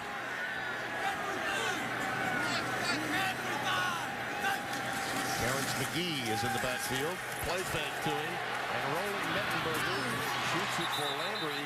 Full extension on his part. It's caught at the 35. And let's go back to the studio for this forward up. With San Jose right now, 27-21. There's another young man, Adam, that deserves some consideration for the Heisman. Derek Carr and Jordan Lynch of Northern Illinois. 2 leaders of 2 non-automatic qualifying schools. And Fresno State trying to be the BCS party crasher this season. On 1st down, Mettenberger looking long for Landry, and again overshoots his man. About a step and a half too far for Zach with the 2 post routes that have been run, and you can see that he's not happy with himself. No, he's not. They had Landry in motion, and he was there. He got inside and behind the receiver, but the ball was just overthrown, and that's several times that we've seen balls be off target for Zach Mettenberger on deep throws. He's got a gun, but he's just not on it. The anxiety is there. I don't think there's any denying that Senior Day has gotten to Zach just a little today. Here's McGee, nothing doing on the sweep, going to the wide side of the field. We touched on that Fresno State game. Don't forget, next week, after the SEC championship, the Mountain West title game will be coming your way here on CBS Sports late in the evening, and you'll be on hand to see that one. Aaron Taylor, I know you're looking forward to it. Oh, yes, I am. There's a couple good receivers in that game with Devontae Adams and Josh Harper, probably the second best combination to what LSU has with Jarvis Landry and Odell Beckham Jr. 3rd down and 9. Quick look in. That one was overthrown, but Landry, like that touchdown catch he had in Fayetteville last year, hands of Velcro, bringing that one in with one hand. The way that Jarvis Landry attacks the football is so impressive. You have to have those big old meat paws as a receiver, and you also need your playmakers to step up and do something to energize the offense. It could have been that last play. He and Beckham just own the football when it's in the air. Jeremy Hill, downhill, all the way for a touchdown. 52 yards for the sophomore from Baton Rouge.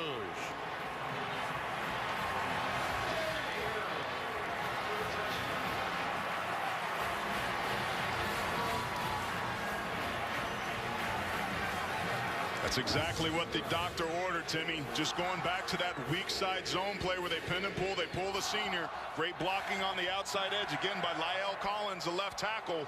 And Jeremy Hill goes for the touchdown untouched.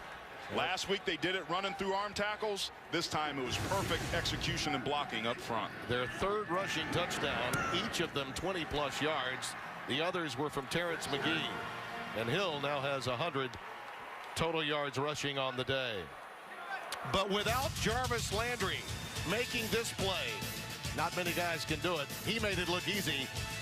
Jeremy would not have a chance, would not have had the chance to get downhill and into the end zone to reclaim the lead by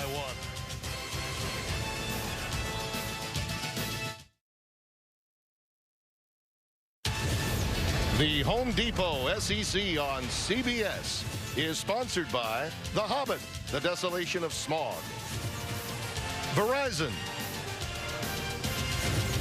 Ford, and by Kay Jewelers.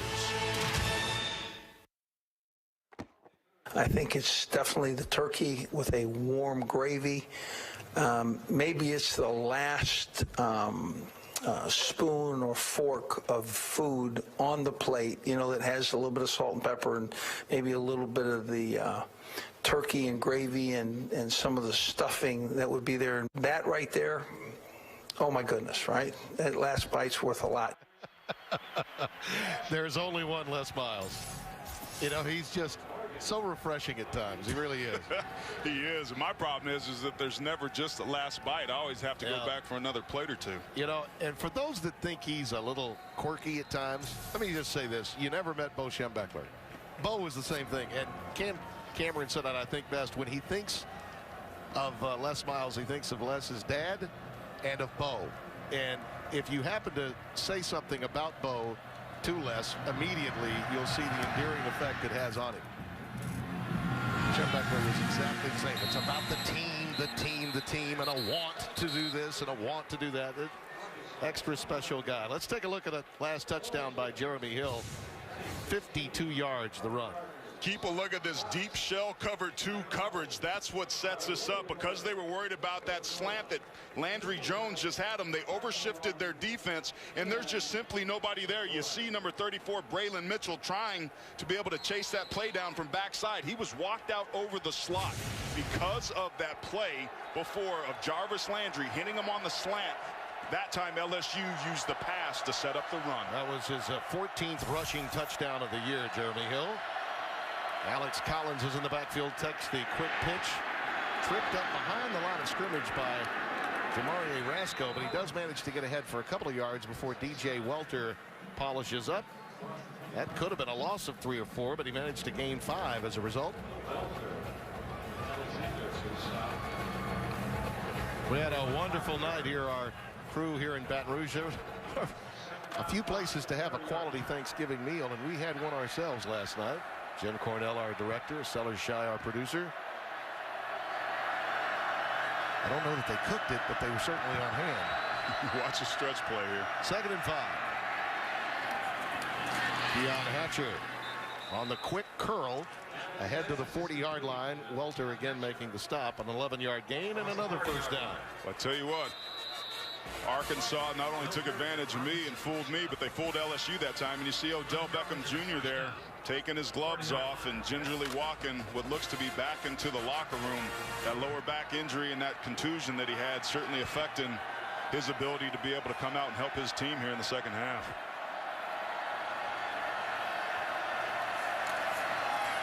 On first down, Collins wrapped up immediately by Daniil Hunter, 94, at the line of scrimmage. In fact, lost a yard on the play. It'll be 2nd and 11. So impressed with Daniil Hunter and the way that he hustles and crosses face and gets after the football. But again, Tim, this is part of the 1-2 punch of those 1,000-yard receivers that have been so helpful and impactful for LSU this season behind the tutelage of their offensive coordinator Cam Cameron. But now it's up to Arkansas trying to get their first conference win, and a big one it would be if they can get it done against the Tigers.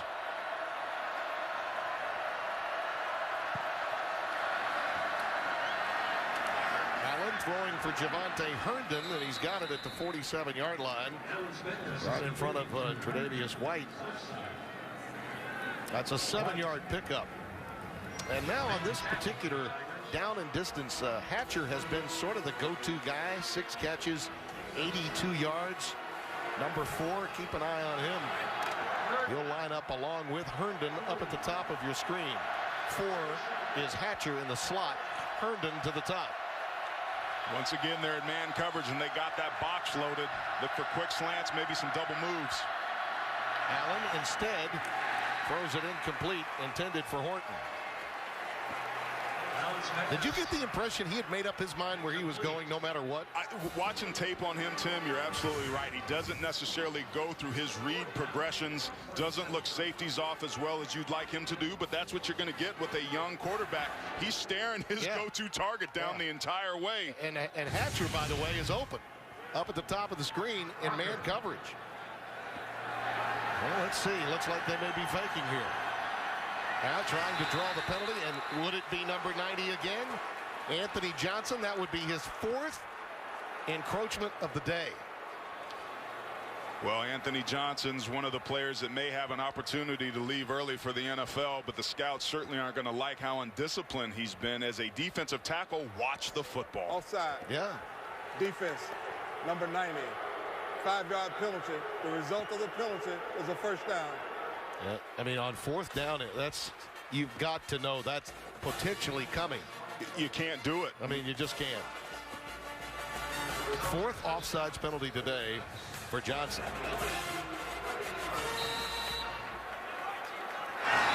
You know what it was? It was the hard count with the motion in the offensive line setting down. That's the movement that Johnson saw, perfectly executed and legal by Arkansas.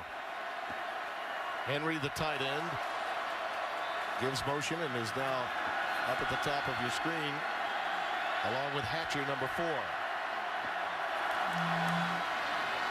Collins again. They have gotten about a yard, but that is all. Yeah, a couple of the last runs that Collins has had, he's cut it back inside. When I was wondering if the right read would be able to bounce it to the outside. That pursuit for LSU in this second half has been a lot better where those cutbacks haven't been there. Some of the underclassmen, you made a point of this, it is a time of year when some of the underclassmen that do have potential to play at the next level are thinking about maybe other things, and a couple of them admitted to that this week here in Baton Rouge. Lamine Barrow, though a senior, this is it. I mean, he is trying to hold on to every moment he's got, and he was involved in that tackle. Pierre Small, the safety valve coming out of the backfield, makes the grab. Wearing the number 18, which is a number that is near and dear to so many. After Matt Malk, who claimed that national championship, the number was given to Jacob Hester, who was part of the national championship team back in 2007. It means a great deal to this young man out of Marrero, John Ehret High. He told us the neighborhood he grew up in, he never dreamt that he'd have a chance to play at LSU and be a senior on senior day here. Having a nice game, 6 tackles already. They're going to need him to make some more. A reverse action. Herndon spun down inside the 30 at the 29-yard line. Tackle by White. Well, tonight on The Late Show, don't miss Kelly Ripa. Plus, from How I Met Your Mother, Kobe Smulders. Followed by The Late Late Show with Craig Ferguson. Tonight, only CBS. Well, Arkansas dialing up a reverse. We just talked about that pursuit backside by the linebackers. One way to take advantage of it's run reverse. And that time Arkansas got 8 yards because of it. Going back to their resetting the play clock, apparently. Going back to Barrow for a moment. What an incredible story that was. He was telling us about his child who was in harm's way shortly after birth. Thought they might lose the baby. The coaches were there with him. These young men go through so much to make it to their senior years in our culture today. Fine young man. Enjoyed our conversation with him. We still have a problem with it, apparently. Our referee, Hubert Owens, coming over to perhaps talk with the booth upstairs. Is that Penn Wagers down there with him? I think it may be. Look like Penn Wagers. Another one of our referees. Fewer conference games, obviously, this week. Hey, quarterback. That's Penn in the dark top. Where's T? Come here. It's not operating properly. It will be kept on the field by the back judge. Both the coaches have to be informed. So that'll take a little time for Brett Bielema to get word from Hubert Owens as well. But going back to our conversation with Lamine Barrow, when you hear those kinds of conversations, it humanizes the sport in such a manner that a lot of people forget. Yeah, no question. I mean, football teams serve as extended families, and a lot of the backgrounds that some of these players come from, including my own, you know, the team serves to be that support network and that safety net. And when Barrow's daughter got sick in the spring before the national championship year, he said Les Miles was always one phone call away and always there to support him. That's extremely meaningful for these players. On 2nd and 2, they fake the reverse. Throw it away. No one really open. They wanted to find the tight end Henry, but LSU really had him well defended. Rashard Robinson had a little help in double coverage, so they could not get it to 84. Yeah, here he is at the top of the screen, going to come over and get out, but just a great job of falling off and sticking with him. Remember, we talked about he's not the speediest of receivers. He's not the type of guy that can split the seam on you and get north and south. And you wonder if Arkansas is going back to the well too much, trying to get the ball to 84 too many times in a row. 3rd and 2, but you wonder if it's 4-down territory.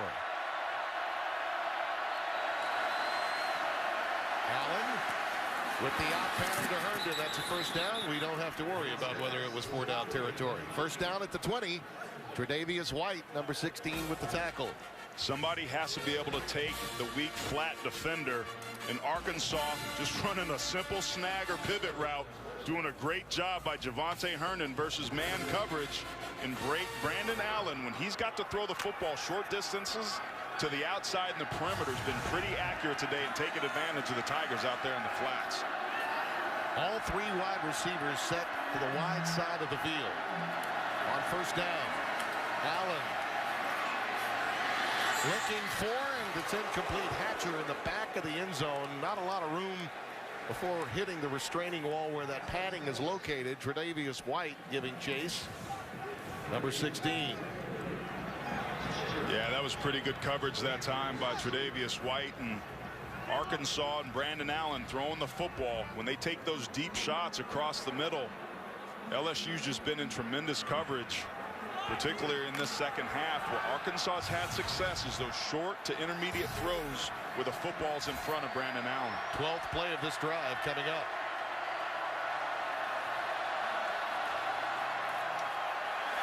It's wide open for Williams. And that's a 1st and goal at the 7-yard line. Jonathan Williams bursting right through a gaping hole. Keep your eye on 2 people. Travis Swanson, the center, and the fullback Kiro Small both have good blocks. Great job. You want to know why Travis Swanson is one of the better centers in the country. That combination block on that backside swap where he doubles the nose tackle and gets up to the 2nd level on the linebacker is the key block and the reason Arkansas is knocking at the end zone here in the red zone. Captain, preseason All-SEC, All-America performer. Williams again. Wrapped up this time by Anthony Johnson. They have been stopped at the line of scrimmage. Second down coming up. Well, Arkansas has been so good down here in the red zone today, 4 for 4, and that's really been an area that LSU struggled a little bit. They like to blitz when they get down here, so I'd look for play action, maybe some screens, draws, delays, but running the football up the gut with a crowded box is going to be hard to do here against the Tigers. Hatcher, the most targeted of the Arkansas receivers, number 4 is in the slot left. Nice bubble to the left side. Corliss Marshall, the lone setback. He's got it. Speed to get to the edge. Stopped just shy of the 2-yard line, inside the 3. Pushed out by Jalen Mills. Again, the naked pitch is a play that Arkansas has had some success on earlier today, and it's successful right there. Tell you what, Tim, from the 2.5-yard line, and if you're Arkansas and you want to make a statement, take control of the line of scrimmage up front. This is about want to. This isn't about scheme. This isn't about X's and O's. This isn't about John Chavis, the defensive coordinator, against Jim Chaney. This is mano y mano and about want to. This is a rivalry game, Tim. This is about the boot. 3rd and goal. Hatcher in motion, top of your screen. Got him. Looks for and finds his tight end Henry. Touchdown Arkansas. Off the play fake. His second today. 15 plays, 6:45 off the clock. Methodical, just the way Brett Bielema, the blueprint for his success, the kind of program he wants to run. You called it Wisconsin South. That's it right there. No question. And right before that ball was snapped, Brandon Allen looked to his left and gave Hunter Henry a little bit of a nod. And I think John Chavis and that LSU defense was thinking run as much as I was. And let's not forget the 4th down penalty. You know, deciding to give the look of a potential fake and then drawing the offsides from Anthony Johnson, number 90, for the 4th time today. Kept that drive alive. Stick-to-itiveness. So you say you're playing a team that's winless in the SEC. Well, they're still pretty good.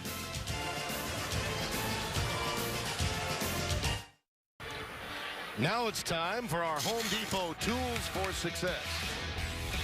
Well, one of the things that Arkansas has been able to do is be able to get themselves to the perimeter. This is just a pin and pull scheme where they're going to take their right tackle, Bray Cook, and get him out in space and be able to block first force of that cornerback.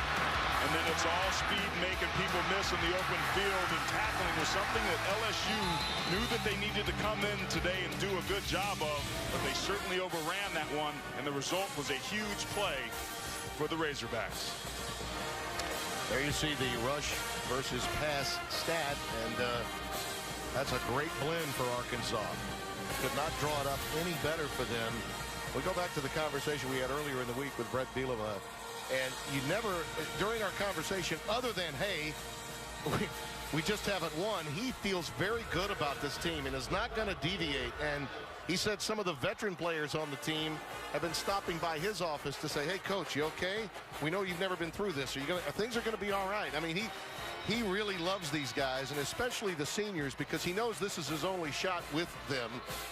And you really get the feeling that the optimism before the season is still with this team, while the record may not indicate it. Yeah, no question. And I asked him, were there any encouraging or bright moments? I mean, certainly with the record that they've had, it's been kind of dark. You see him having some fun here on the sidelines.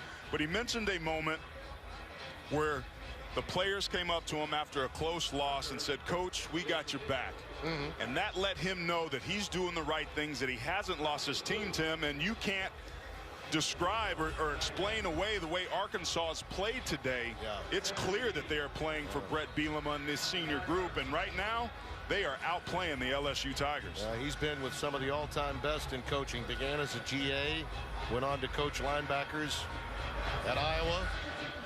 You know, when you think of guys like Hayden Fry and Bill Snyder, Barry Alvarez, some of the best in the business he's been around. He's taken a little from each, and with his own edge has brought a charismatic hold to the process of being a head football coach. Again, Blue decides not to bring it out, and the LSU Tigers will have it at their own 25-yard line. Razorbacks lead it by 6, and they dominated play for the entire second quarter and have done much the same here in the third with only 50 seconds remaining. Mettenberger brings out his troops.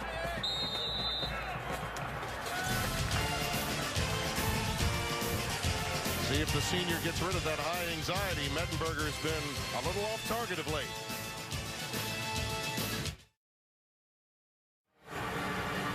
(27-21) Arkansas with 50 ticks remaining in the third quarter. Third member of our broadcast team, Christina Acra, has more on the health and condition of Odell Beckham Jr. That's right, Timmy. Earlier we said keep an eye on him. He was down here on the sidelines doing some light stretching, was on the bike trying to stay warm, but now he is back in the locker room. And LSU is reporting that he suffered a hip contusion today and is unlikely to return to the game today, Tim. Well, that is not good news in terms of what they want to do in the passing game. And Kadron Boone is probably the third option as a wide receiver that they will turn to. Had a really good game against Georgia. They're going to have to find him or someone else because you got to expect Arkansas is going to be doubling Landry. Well, I don't care who they put in there, but he better block, because what LSU needs to do in this fourth quarter at the end of the third is hand this football off. Stop being stubborn about it. Control the line of scrimmage and win this football game on the ground. And just as you offered that up, Jeremy Hill takes it ahead to the 29-yard line for a gain of 4. Tackle made by Jarrett Lake. Beckham making his way back out. Looks like he may have put the purple stockings on. Trying to keep that sucker warm. Yeah. Now, a lot of times with low back injuries, it can affect your hip flexor and all the supporting muscles because the knee bone's connected to the thigh bone. All that stuff in there is connected, so a hip contusion certainly could have affected his back and compounded it. You learned that while at Notre Dame under Holtz, huh? But yeah, L4 and L5 were blown out on me. I know all about it. And Jeremy Hill again bounces through. Right on cue, ahead to the 41-yard line for a first down. Jared Collins, 29, making the tackle after a 12-yard gain. This is the point where LSU has to be able to take over the football game up front. Ground and pound. I mean, the third quarter is winding to a close here, but take it up front, baby. The battle for the boot. It's on the line as we head for the fourth quarter, and we'll return to Baton Rouge with Arkansas leading by a score of 27-21 after this message and a word from your local CBS stations.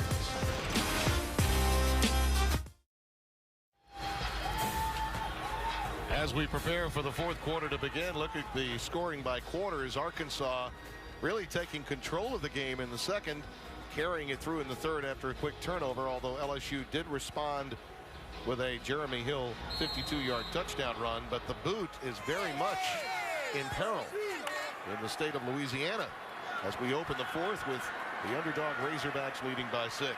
Tim Brando along with Aaron Taylor, Christina Acra, happy to have you with us. Landry becomes the focal point of the passing game, but as you mentioned, Aaron, they need to do it this way, on the ground with Jeremy Hill and more downhill. Ahead to midfield, Alan Turner, the free safety, makes the stop for Arkansas. No question, Tim. I mean, that's the strength of this team, and that's the identity of this team, is running the football downhill. And here you see LSU's in a little bit of hurry up to try and get this first down. Yep. You know what? Mettenberger with a second surge. Look at that. He's still up on his feet. He doesn't want to play his last game, and he doesn't want to go down either. Tell you what, I enjoyed our visit with Cam Cameron. You see, Arkansas was just late to the party, and man, the left tackle, Lyle Collins, absolutely blowing dudes off the ball. Got to get ready, man. And that ball's there, and that center's over the ball. As a defense, you have to get yourself set. First and 10. A tight set that they have. Very little room between the gaps. Good guys in the box. Old power I formation. Hill spun down at the 40-yard line.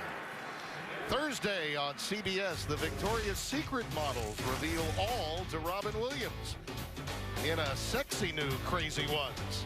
Thursday, 9, 8 Central, only CBS. Well, I think LSU would be cray-cray not to keep running the football, particularly in between the tackles. They will, out of this set, run some stretch plays and get to the outside. Their bread and butter is going to be running the football. Twin tight ends, J.C. Copeland, the fullback. Watch for some play action here. Right behind the 275-pounder, and Hill takes it to the 37-yard line. Again, it's Turner coming up to make the stop after a gain of 3. Tim, several plays, we've seen some LSU players slow to get up. Yeah. And that's happened again here. But Jeremy Hill. Look at that. 6th game with 100+. Ties second most in school history. There have been some great backs here through the years. You see Elliott Porter still down on the field, the center for LSU, number 55. Out of Shaw High School. Another one of those highly intelligent players that Zach Mettenberger cited as being one of the difference makers for his football team this year. Also one of the biggest jokesters on the team. Well, there's a first down after the measurement. That means Ethan Posick, 77, will come in for Porter, who is clearly in a lot of pain. Yeah, it's been a physical ball game in the trenches so far today. Keep your eye on Porter right there. Just walling off backside and bam. That's a bad angle right there. Yeah. A takedown by one of his own players had something to do with that. Trying to come off the field under most of his own power. Has a little bit of assistance. We'll be right back. And now it's time for our Geico game recap. Razorbacks running onto the field, decided to run while they got on the field. Javante Herndon with a reverse. Very effective on the ground, both teams early on with 123 first half rushing yards. Terrence McGee had 52 of his own on 2 touchdown jaunts to give LSU a 14-7 advantage. But shortly thereafter, it was Jeremy Hill after Landry made a wonderful catch, hopping free for 52 yards. And LSU reclaims the lead, only to see Hunter Henry on the receiving end after play action, the 3rd lead change of the day, as Arkansas leads it 27-21 with 13 and change remaining. Yeah, Tim, today's game's really been defined by big plays in the running game for both teams, and LSU's running game is going to take a hit because Elliott Porter's out. They put in Ethan Posick, a freshman from Illinois, to take over. Washington Center quarterback exchange, those kinds of things the rest of the way as McGee is stopped at the line of scrimmage. Yeah, I would imagine LSU. McGee is stopped. To give Ethan Posick some time to kind of get settled down, we'll try and run on the perimeter a little bit. You mentioned it, center quarterback exchanges, cadence, all those sorts of things. When the center's affected, that's the point of the offensive team. Typically the guy that sets the defense, declares Mike, and all those things. I think Zach Mettenberger is going to have to step up and maybe take a little bit of that load off, because that's a lot to ask for a freshman. Well, here we are at 2nd and 10. And the timeout's going to have to be called here. Kadron Boone had just come into the game. And you know Arkansas knows where number 80 is going to be lining up. Zach wants to talk about it with Les Miles. We'll be right back. The Home Depot SEC on CBS is sponsored by The Home Depot, Dodge, AT&T, and by Chick-fil-A.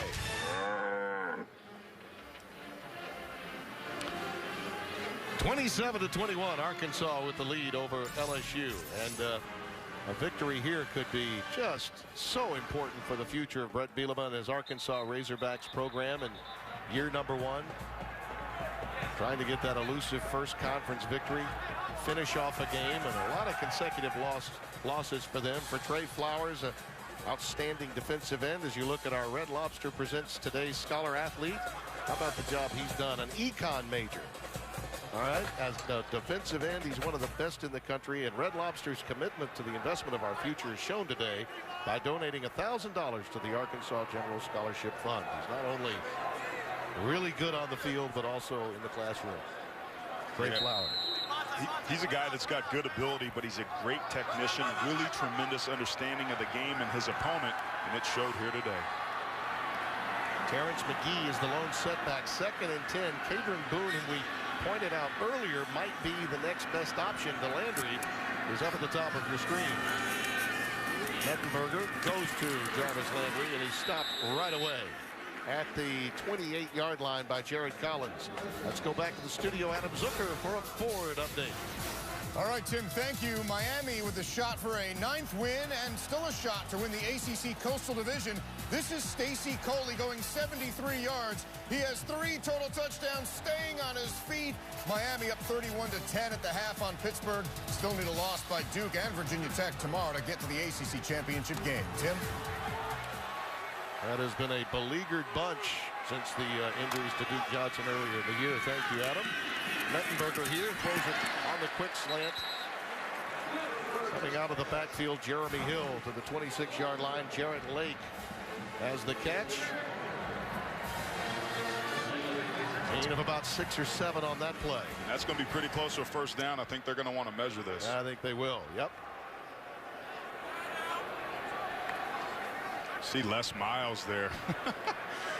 Boy, he's got to be sweating bullets a little bit. His team's been a little lethargic, but that quick slant pass game, hitting Jeremy Hill on the Texas route out of the backfield, has been there. And Zach Mettenberger, we talked about how emotional he's been. It was enough by half the length of the football. Listen, this is a proud program, and I thought they exhibited that in the victory against A&M last week. You know, they knew that they are supposed to be the kind of team that maintains double-digit victories, stays in the top 10 at the end of the year. And to do that, you've got to get to 10 wins after your bowl game opportunity. That means this win is a must for them in terms of the image of their program.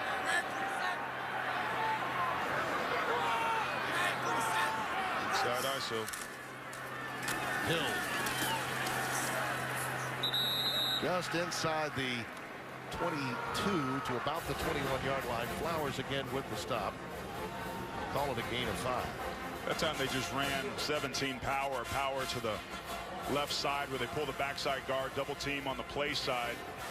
Have the fullback kick out the tight end. It's one of the oldest plays in football and really part of the bread and butter here for LSU. And Tim, they have absolutely relied upon the run on this drive, and it's working.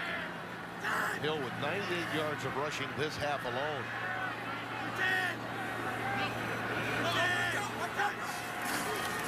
Quick pitch to him behind Neighbors.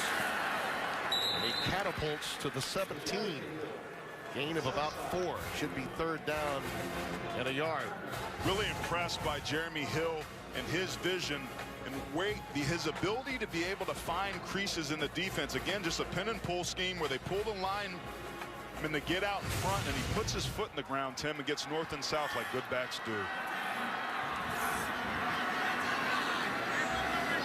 See the fullback there signaling to Hill which way he thinks he's going. Well, guess what? Arkansas felt the same way, and they stopped him behind the line of scrimmage. So now 4th down and 2 coming up as Flowers met him head on, number 86. Almost appeared as if the fullback may have given it away. They've been doing this a lot. There he is right there. We talked about Connor Neighbors. A lot of times he's just telling them which backer he's going to take or where he thinks the hole's going to be. I think he may have given it away that time. But Arkansas, controlling the line of scrimmage, had other thoughts, and this is a big 4th down decision from LSU trying to go for it here. It really is. They could have taken the points. They're going to go for it. This drive has lasted 6 minutes, 20 seconds. Up at the top of your screen, and Arkansas now decides to take a time. Well, they forced the Razorbacks to take a timeout. Let's see if Coach Miles decides to stay with that decision after this quick timeout.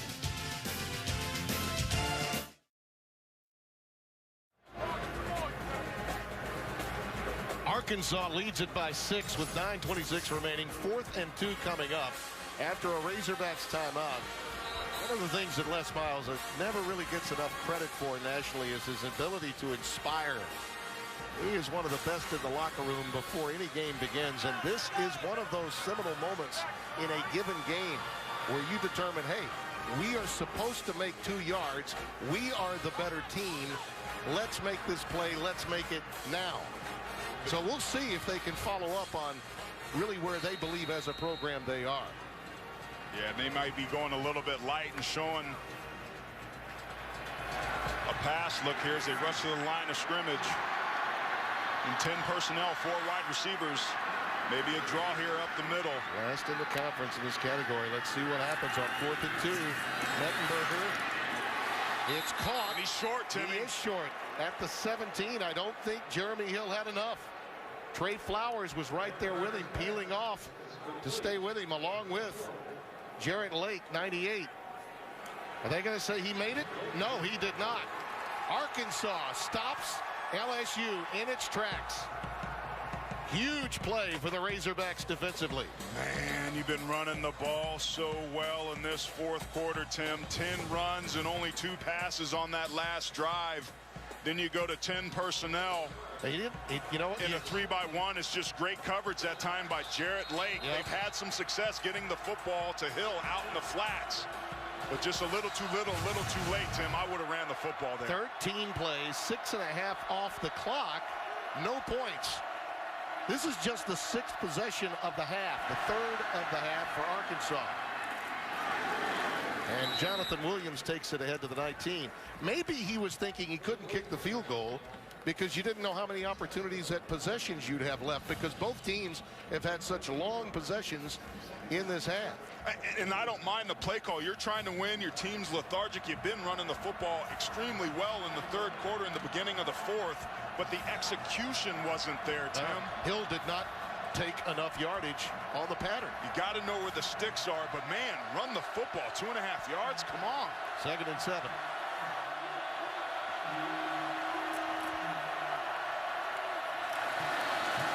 Little delay right up the middle. Jonathan Williams. And he's beyond the 25-yard line to the 26. Jalen Mills, that's 6 yards on the carry. I can't tell you how much a win like this would mean for Brett Bielema and his team, buddy. On the road for LSU Senior Day, trying to avoid the first winless conference schedule in program history, and they've got a chance to do it. And let's see what Arkansas does here on 3rd and short. My guess is they don't throw it, Tim. 3rd down, a long one. A little bit more than a yard to go. You see that number of conversions from 3rd and short. And it is Williams. And I don't know. It's going to be very close. I don't think he got it. Late surge may have. Let's watch the spot. Is it a left or right foot spot? I think he got a right foot spot. And that, from that angle, is not going to be enough. One would think. We'll have to wait and see. Looks a little short to me with the naked eye, bro. When you're coming from the top end and you get a right foot spot, that's never a good thing. Left foot spot from one side, right from the other. Just good surge that time. Ferguson's leverage was really good, wasn't it? And that's what he does. Look how he extends and crosses faces. That's exactly what you want to do in the hole. And Tim, that's against the center, Travis Swanson. That's future NFLer against future NFLer right there. Oh, here comes the stretch. A good half, yeah, maybe even more. Now if you're Arkansas, what do? We saw Les Miles make a gutsy call. You punt. No way, man. You punt. Maybe that's why I'm up here in the booth and not a coach. Well, I know you get emotional. I've got the bruises to prove it in the booth. 4th down and a yard. Sam Irwin-Hill has got that big leg of his that he can boot with either side, right-footed or left-footed. And give credit to LSU's defense. They got themselves off the field after a huge stop where their offense sputtered deep down in the red zone. The Tigers' defense responds and forces the punt. Jarvis Landry back deep, awaiting the ball about the 32. Remember, this is an area where Beckham would normally be the guy back there. And he'll angle it. And a fair catch called for by Landry at the 33.5. A 40-yard boot. What a stick by Ferguson. You got to have brawn. You got to have power. Doesn't hurt to have a little ego to go with it. Watch the leverage of number 9. You won't get there. You won't get there. They're short by a half-yard. Tigers have it when we return to Tiger Stadium. College football today coverage prior to the Auburn and Alabama game. 27-21 our score here. Arkansas with the lead, and you look at the last 6 Golden Boot rivalry meetings. LSU taking the last 2, and emotional wins in 07. Remember, that was Houston Nutt's last game coached at Arkansas with Peyton Hillis and Felix Jones and Darren McFadden, and they won 50-48 in triple OT. That LSU team that lost went on to win the national championship with 2 losses under Les Miles. Houston Nutt had his boys ready to rock, baby. Yes, he did. Terrence McGee is in the backfield. Play fake to him. McGee looking for Landry. And Jarvis reels it in for the first down at the 47-yard line. DJ Dean, number 1, the corner was there to cover. Tell you what, that was a heck of a play fake. It got me too, but Jarvis Landry now is going to be the go-to guy, but puts his foot into the ground, just comes back for the football, showing you those great hands. And that's a good way to get some confidence back in Zach Mettenberger. Timmy, I think before this game's over, number 8's going to have to make some throws to win this thing for him. Well, everyone in the world knows it's got to be number 80 that's the number 1 target in the passing game. What with Odell Beckham Jr. not in there. 1st and 10. Again, the play fake. Landry running the post. Pass is underthrown, but he made the adjustment. What a catch! What a remarkable catch by Landry. That should have been intercepted. And Mettenberger is down. And he looks to be in pain. He got hammered by Byron Jones. Byron Jones has been winning at that center position. And remember, that's a backup center in there, Ethan Posick for Elliott Porter. And Mettenberger got walloped. And McGee got hammered, too. He's banged up.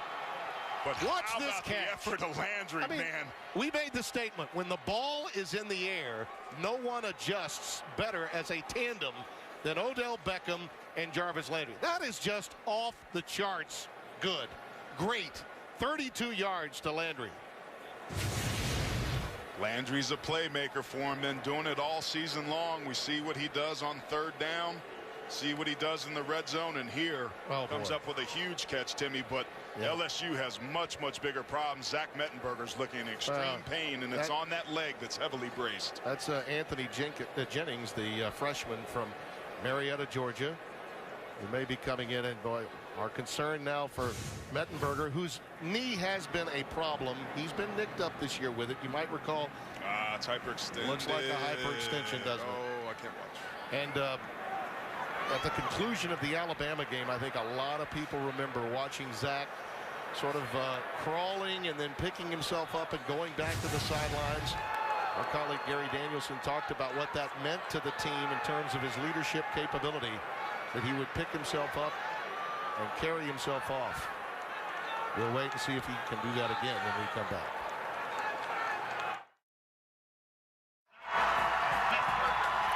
Just a moment ago, a standing ovation for Zach Mettenberger. His final game at LSU as a senior. Interestingly, his running mate at Georgia, Aaron Murray, on senior day, torn ACL, done for his career. And we certainly wish Zach all the best as Odell Beckham comes to check on him. The crowd really into it now as Anthony Jennings comes into the game after an inspirational reception by Jarvis Landry of 32 yards. Puts the Tigers just outside the red zone at the 21. Now the Tigers have a new center and a new quarterback. And right away, procedure, it would appear. Preliminary indication. False start. Offense, number 65. 5-yard penalty. Still first down. Gerald Hawkins, redshirt freshman right tackle. And that will back them up.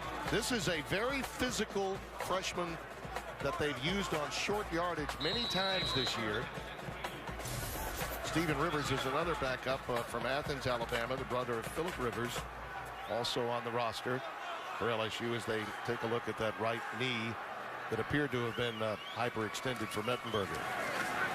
Hill ahead for a couple, and that's it. Now remember, LSU's been doing well by staying ahead of the chains, Timmy, because of that penalty. They're 7th of the game, and all of which have been pre-snap penalties. They're now behind the chains as another Tigers down on the ground. Hawkins. This time it's Hawkins. Tigers are falling apart right before our eyes. This will test your depth, and this is not what you want to have in a game like this, where there's emotion and physicality at the line of scrimmage. Evan Washington likely to be called upon to come in for Hawkins, and he's already on the field, number 75. Let's quickly get an update now from Adam Zucker, the Heisman.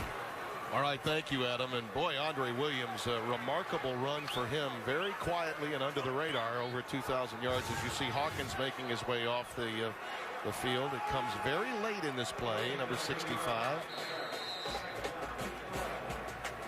Hill landed on Hawkins, it appeared. You see writhing in pain as he went down, and they'll take a look at him along the sidelines on 2nd and 12 as we come back to action with Anthony Jennings at quarterback. There's the pressure. He can run. It's ahead to about the 20. He's very good at tucking it and running it. Ahead for about a 3-yard gain there. It'll make it 3rd down and 9. And remember, Arkansas can rush the passer with their 2 great ends, Trey Flowers and Chris Smith. This works to the advantage of the Arkansas defense. What will this backup quarterback do? They're in the red zone. A touchdown and extra point will put them up by 1. How do the Tigers respond? Craven Durrell, Cadron Boone, and Landry, the 3 wide receivers for LSU. Jennings overthrown to the tight end Dixon. Boy, and he had it at the 16-yard line, but the pass was just a little too high. Let's go down to Christina Ackra's got an update on Zach Mettenberger. Well, Tim, the medical staff is looking at him. It is his left knee. They don't know the extent of the injury. His mom standing right behind him with a very concerned look on her face. Zach obviously in some pain, but we're not sure exactly the extent of what has happened to Zach Mettenberger's left knee. Okay, thank you. Well, it's, again, a knee that had been a problem throughout the course of the year, being nicked up. As you see, Colby Delahousie, they've decided now to opt for the field goal to make it a 3-point game. It'll be a 37-yard try. And they boot it through. Went on 4th down earlier, decided to take the 3 this time. And had they taken those last 3 the last time, Tim, this ball game would be tied. More when we come back. Can the Razorbacks find a way to win? We'll see next.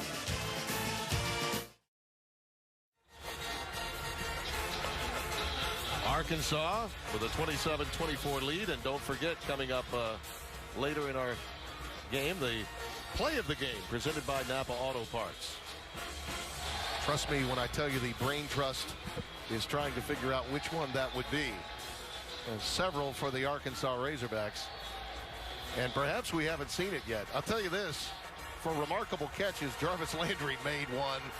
LSU wouldn't be this close were it not for his ability as a contortionist to come down with a pass that was underthrown after Mettenberger had been hit by Byron Jones. Unbelievable job of going up and getting that football, Tim, but with just under 5 minutes to go in this game and Arkansas with the lead, they're obviously going to go to the run game, and that 4-minute offense will be able to chew up the clock. Yeah. You know, I think back to the toughness factor of Zach Mettenberger. Cam Cameron told us yesterday, he said, you know, he was weighing about 240. I said, you know, I think you might play better at 230. Immediately he got down inside of a month to 228. He said, Cam did, I've learned more from him than he's learned from me in the short time we've been together. Kick is deep to Corliss Marshall. He elects not to bring it out. Arkansas will have it at their own 25-yard line. And again, the pressure back to the Tigers defense, who stopped Arkansas. How about a 3rd and 1 play and forced them to punt the last time they were out here. Let's see if Johnson, Barrow, Ferguson, Lawston, and company can get it done, and the Tiger faithful rise to their feet. Yeah, they've been doing it on defense in this 4th quarter, this second half anyway. In both quarters, the Arkansas offense has only been on the field for 3 plays in the last 11 minutes of clock time. Arkansas has to be more successful here on this last drive. No first downs in the last 11 minutes for them. Right away, Alex Collins forges ahead beyond the 30 to the 31. Tim, what I loved about that run is the patience of Alex Collins. He let the blocks set themselves up. He followed the blocking and read it perfectly and gashed that LSU defense on first down. What this gives Arkansas the ability to do is maybe get Brandon Allen, use his arm a little bit, and see if they can get a cheap one and get some chunk yardage here throwing the football. Yeah, not a bad idea to go Wildcat as they did. Remember, they used Kiero Small in that Wildcat position for a touchdown earlier in the game. Now going with Collins there at least a moment ago. 2nd and 4. Nothing doing this time for Collins on the handoff. Maybe a yard, and that's all. That was just a dive right up the middle, and they ran some orbit motion over the top to see how LSU would be able to respond. But Timmy, the last time that they won was October 13th of last year against Kentucky. Arkansas needs a huge play here on 3rd down to increase their chances to get their first SEC win since the middle of last year. 3rd and 3.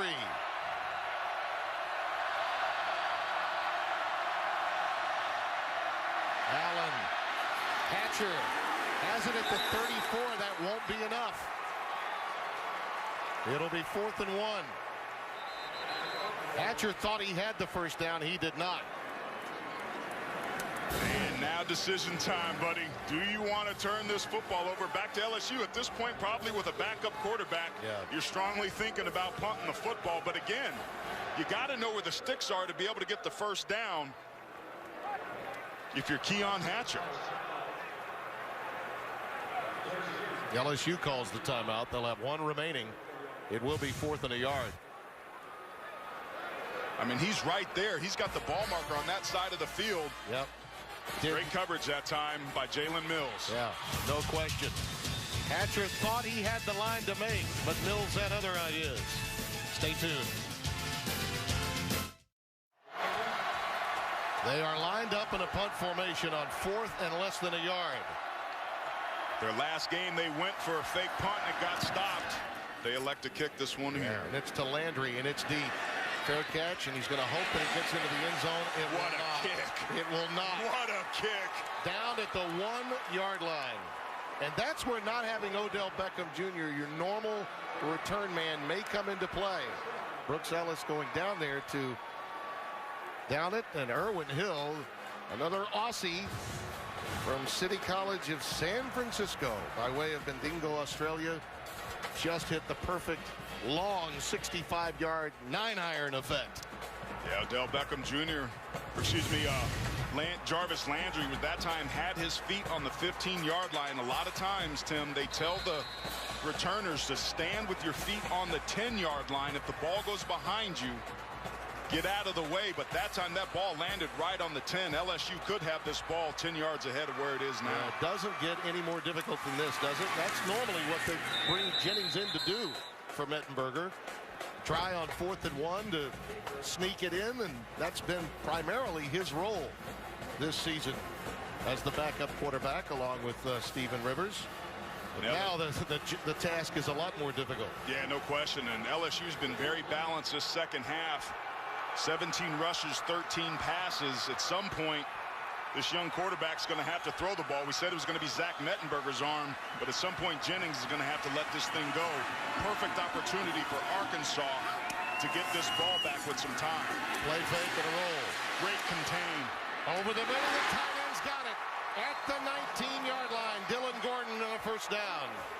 Jennings looked composed. He found him right in front of Eric Bennett, 14, the free safety. Trey Flowers did a good job of maintaining contain on the outside, and Jennings stopped, set his feet up. Tim, you hit the nail on the head. He looked composed and delivered a strike for the first down. Call it the 18-yard line. Just over 2 minutes left. 1 timeout left. Boone broke a bit late on that one, the intended receiver. It goes incomplete. 2nd and 10. And that time Trey Flowers again off that outside edge was able to get to Jennings, the young quarterback that's a backup. He will start to feel that pressure, and that time he was staring his receiver down. LSU has to make sure that they don't turn this football over because Jennings throws an interception. Young quarterbacks in big moments like this can get nervous and get away from their fundamentals. Out of the shotgun. Lost that one ahead to Landry. Pretty good idea to find number 80. How he manages to continually get open is incredible to me. Jared Collins with the stop. Everybody's got to know he's the #1 option in the passing game with Odell Beckham Jr. out. It's another Tigers first down. Man, and if I'm defensive coordinator Chris Ash, I'm trying to pressure this young quarterback. Don't get conservative on us now, Arkansas. You want to win this ball game, get your first win, you're going to have to take it from LSU. Don't get in this bend but don't break philosophy. He can run. He's a tremendous athlete, and he sets sail. All the way to midfield. First down, Tigers. Jennings becoming the story at 21-yard gain. Tim, this time they rushed 4 and dropped 7. Good job getting players on the ground. That time Trey Flowers gets knocked over and he doesn't have contain, and it allows Jennings to use his most dangerous weapon, which is his legs. And we've got an injured Razorback. Down at the 45-yard line. It looks to be one of the down linemen for the Razorbacks. Just not in a position to see the jersey number just yet. This crowd's starting to become alive, Tim. LSU's been lethargic all afternoon. They're down a center. They're down a tackle. Down a quarterback. They're down their quarterback most of all. And they've still got a chance to not only win this game, but at the very least tie it.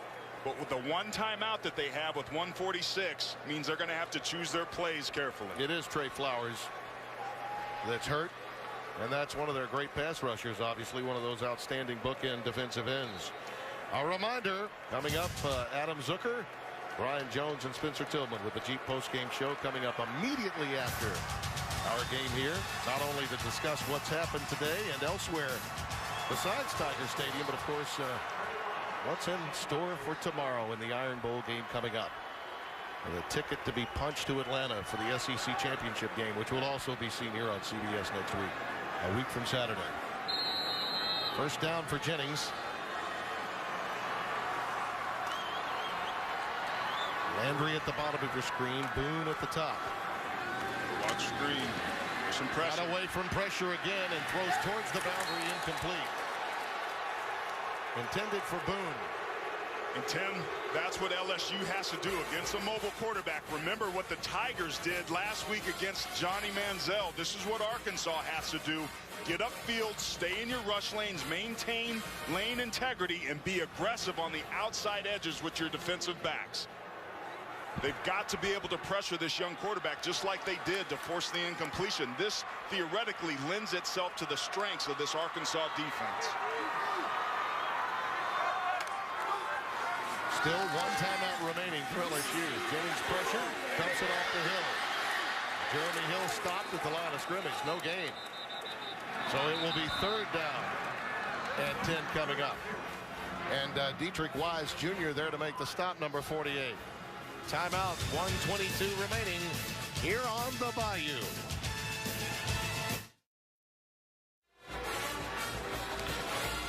(27-24). That old saying, it's not how you start, but perhaps how you finish. Anticipation, expectations, always for a proud program like LSU's to get to 10 wins, as they have for so many years, really since their championship run began in 2001 in the SEC. Anything less than 10-3 would be considered a disappointing year for this bunch. For Arkansas, however, the depths of despair in not having won a game at all within the Southeastern Conference since 2012 against Kentucky. They're trying to get rid of a lot of demons today on the road on a short week, the day after Thanksgiving, known as Black Friday. It would indeed be that for LSU if they were to lose this game today. Third down and 10. After the timeout, LSU's last one available to them. Jennings looking for Durrell. He's wide open. Touchdown, Traven Durrell. How about that?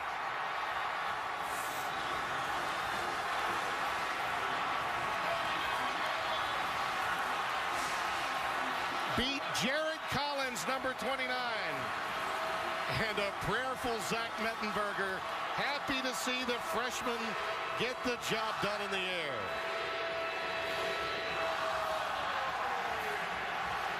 Can you say 99 yards with a freshman at quarterback? And it was the freshman's arm, Tim, that was the difference.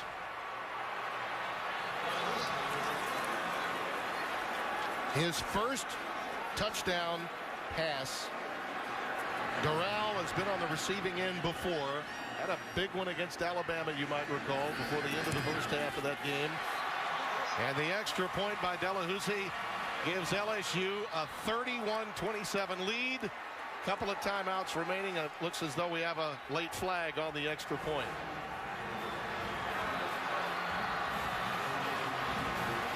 Now, we touched on it, a proud program. You simply are not supposed to lose more than 3 games when you play at LSU. These seniors have known nothing but success. If you're a 5th-year senior at LSU, all right, you're part of 51 wins and an SEC title, a 13-0 regular season. If you're a 4-year senior, 42 wins and all of the other stats I just mentioned.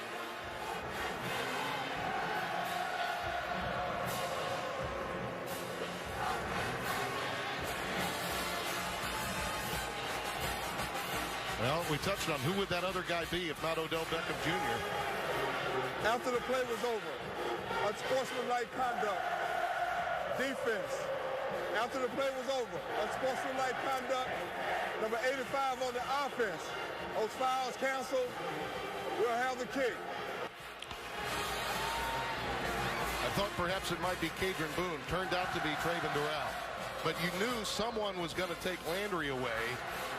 But for him to be that wide open, how did it happen? Well, Tim, you caught Jared Collins flat-footed on the double move, just beautifully thrown in a great located football by Anthony Jennings. And it all starts up front, Tim, with protection. Yeah. The strength of that Arkansas defense was getting to the quarterback. That time they weren't close. They gave Jennings time. A little double move, huh? Doral did the rest. Just a little, and it was a twitch. It wasn't really your typical double move. It was, but the fact that there was no help for Collins is something that may have even surprised Anthony Jennings. As a cornerback, you can never get yourself flat-footed. And you see there's Zach Mettenberger giving some love to the heir apparent to the quarterback position at LSU. We talked about that young guy need to make a play with his arm on this drive at some point, Tim. We just saw it. I got your back, senior, and my future is in front of me. Man, LSU doesn't ever win pretty, but they find ways to win, and that's what good coach teams do. LSU has a belief that they can find a way to win, that playmakers will continually step up, and that's where Brett Bielema is trying to get his team to be. Let's see how they respond. But remember, throwing the football is not their strength. With only 2 timeouts and 1:15 left, they're going to have to throw it, and it's going to have to be the arms of Brandon Allen. Well, beware of the kick return, though. He had a 100-yarder called back earlier, you might recall. Carlos Marshall gets that one out 21 yards, and that's where the Razorbacks take over. The inability to get first downs on 2 possessions. That one will stay with the Hogs all the way back to Fayetteville if they don't convert in this sequence. There are no moral victories, Tim. They have competed today. They have responded. But they need their player makers, these young guys, to be able to step up and find a way to get it done. But here comes LSU pinning their ears back. Here come the Tigers. 3 down linemen. They do bring pressure off the corner, and the pass is complete. It goes to Hunter Henry, a favorite target. The tight end has a couple of touchdowns. What a future he has. Out to the 32-yard line for a first down.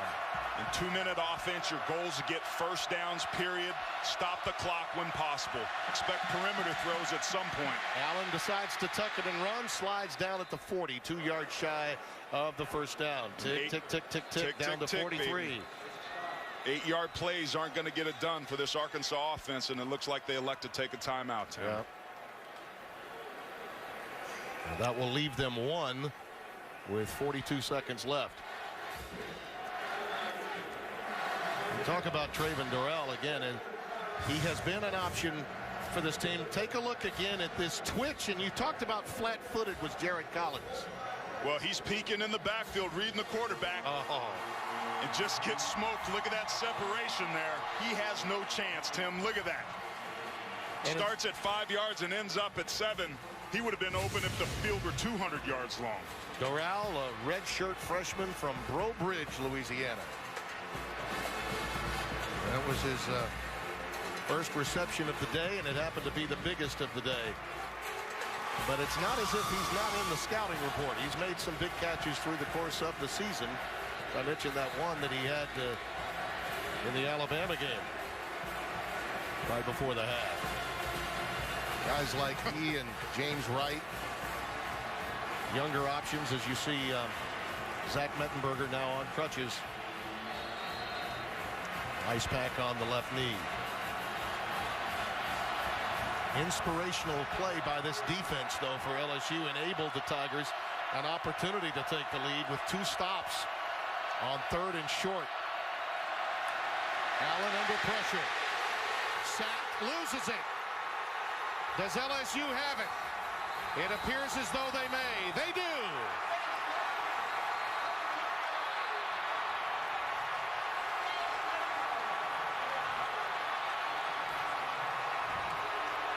The forced fumble by Dwayne Thomas, 13, coming with pressure off the corner, and Jamarie Rasco with the recovery, number 59. Junior from Shreveport, Louisiana, coming up with the recovery for the Tigers. It's at the top of the screen, just comes unblocked. Talking with defensive coordinator John Chavis. Said he would bring guys off the corner. Said he would bring guys. He wants to make them think about what's going on. Especially with him, because he's got so much speed. There's no question. Coming off that outside edge, and it's the pressure. Making the quarterback uncomfortable in the pocket was the difference there. There's your shot of the day, huh? Zach Mettenberger. He'll take those crutches now. Hoist them up like it's a trophy. We get to hold on to the boot, and I'll take my crutches back to the locker room. Well, we wish him well. And that will do it. Partner, the battle for the boot was a memorable one. We had us a ball game. Yes, we did. Well, last week talking with Coach Bielema, he said he showed his team a tape of 10 things that they hadn't done so far, that he liked the progress of this team. There's going to be some good stuff for Arkansas, but they fell short and lost a huge opportunity to have a program-defining win in Brett Bielema's first year.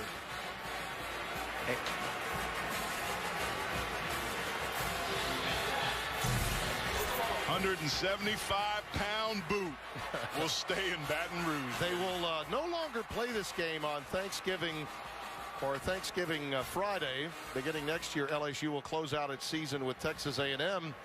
But the battle for the boot will remain as LSU takes it again for the 3rd consecutive year. Christina Acra is standing by with Les Miles.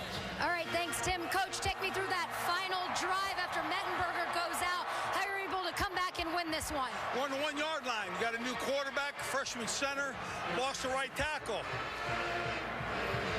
And just kind of calmly went off tackle for 3 yards in the quarterback sneak and hit it naked and hit a ball on the sideline and moved the ball down the field. And we really wanted to take a shot. Felt like Traven Durrell, Cameron says Traven Durrell may well be open on this. So we said, let's get in position to get that. Got a first down or 2. Hit a check down really within the 10 yards. Going to cost us a first down. Cost us a first down. Next play, you know, touchdown. Tigers win. Tigers win. A very emotional senior day. What can you say about these guys that played their last game here in Tiger Well, I want you to know something. It would not have served us if it had gone any other way. First of all, hats off to Arkansas. Played awfully well. And we had some heroic Guys came in there and just say, listen, I do this. I'm calm. I handle this. And that's what they did. What a game. What a completely unusual game. Congratulations. Thank you. Thank you. Some might say that Les Miles is the prince of unusual victory. And he got another one today. But how about that raw emotion? Lyle Collins, the junior, with the embrace. Johnson, number 90, the defensive lineman Anthony Johnson, with a hug for Zach Mettenberger, who is in tears. But the play of the game presented by Napa Auto Parts is that one. Traven Durrell on the receiving end from the freshman of some influence today, Anthony Jennings from Marietta, Georgia. Another youngster from Georgia playing the quarterback position at LSU with the touchdown pass, 49 yards. And the alma mater herd with tears coming down the cheeks of Mettenberger and 13 other seniors for this LSU football team. And this is why they love Miles. He is a player's coach. He knows the words by heart. He may have had hail to the victors in '76 as a senior, but he knows this alma mater as well. And yet another reason why the Southeastern Conference is so much fun to cover. That is a last place team you witness give one of the elite programs all they wanted today, Aaron. And Jennings is an outstanding quarterback for this football team, made a very big play as the Tigers win it in unusual fashion for Les Miles today, 31-27. For Aaron Taylor, Christina Ackra, Tim Brando saying so long. Tomorrow here on CBS, two of the nation's top four, the greatest Iron Bowl you'll ever see, with the most at stake in my lifetime. Number 1 Alabama, number 4 Auburn in the Iron Bowl. Vern Lundquist, Gary Danielson, and Tracy Wolfson will have it. This has been a presentation of CBS Sports. We'll send you to Adam Zucker and the Jeep postgame show in just a moment. What a Thanksgiving holiday it's been for us here in Baton Rouge. Hope you enjoyed it. The boot is comfortable in BR. Adam and the guys coming up after this break.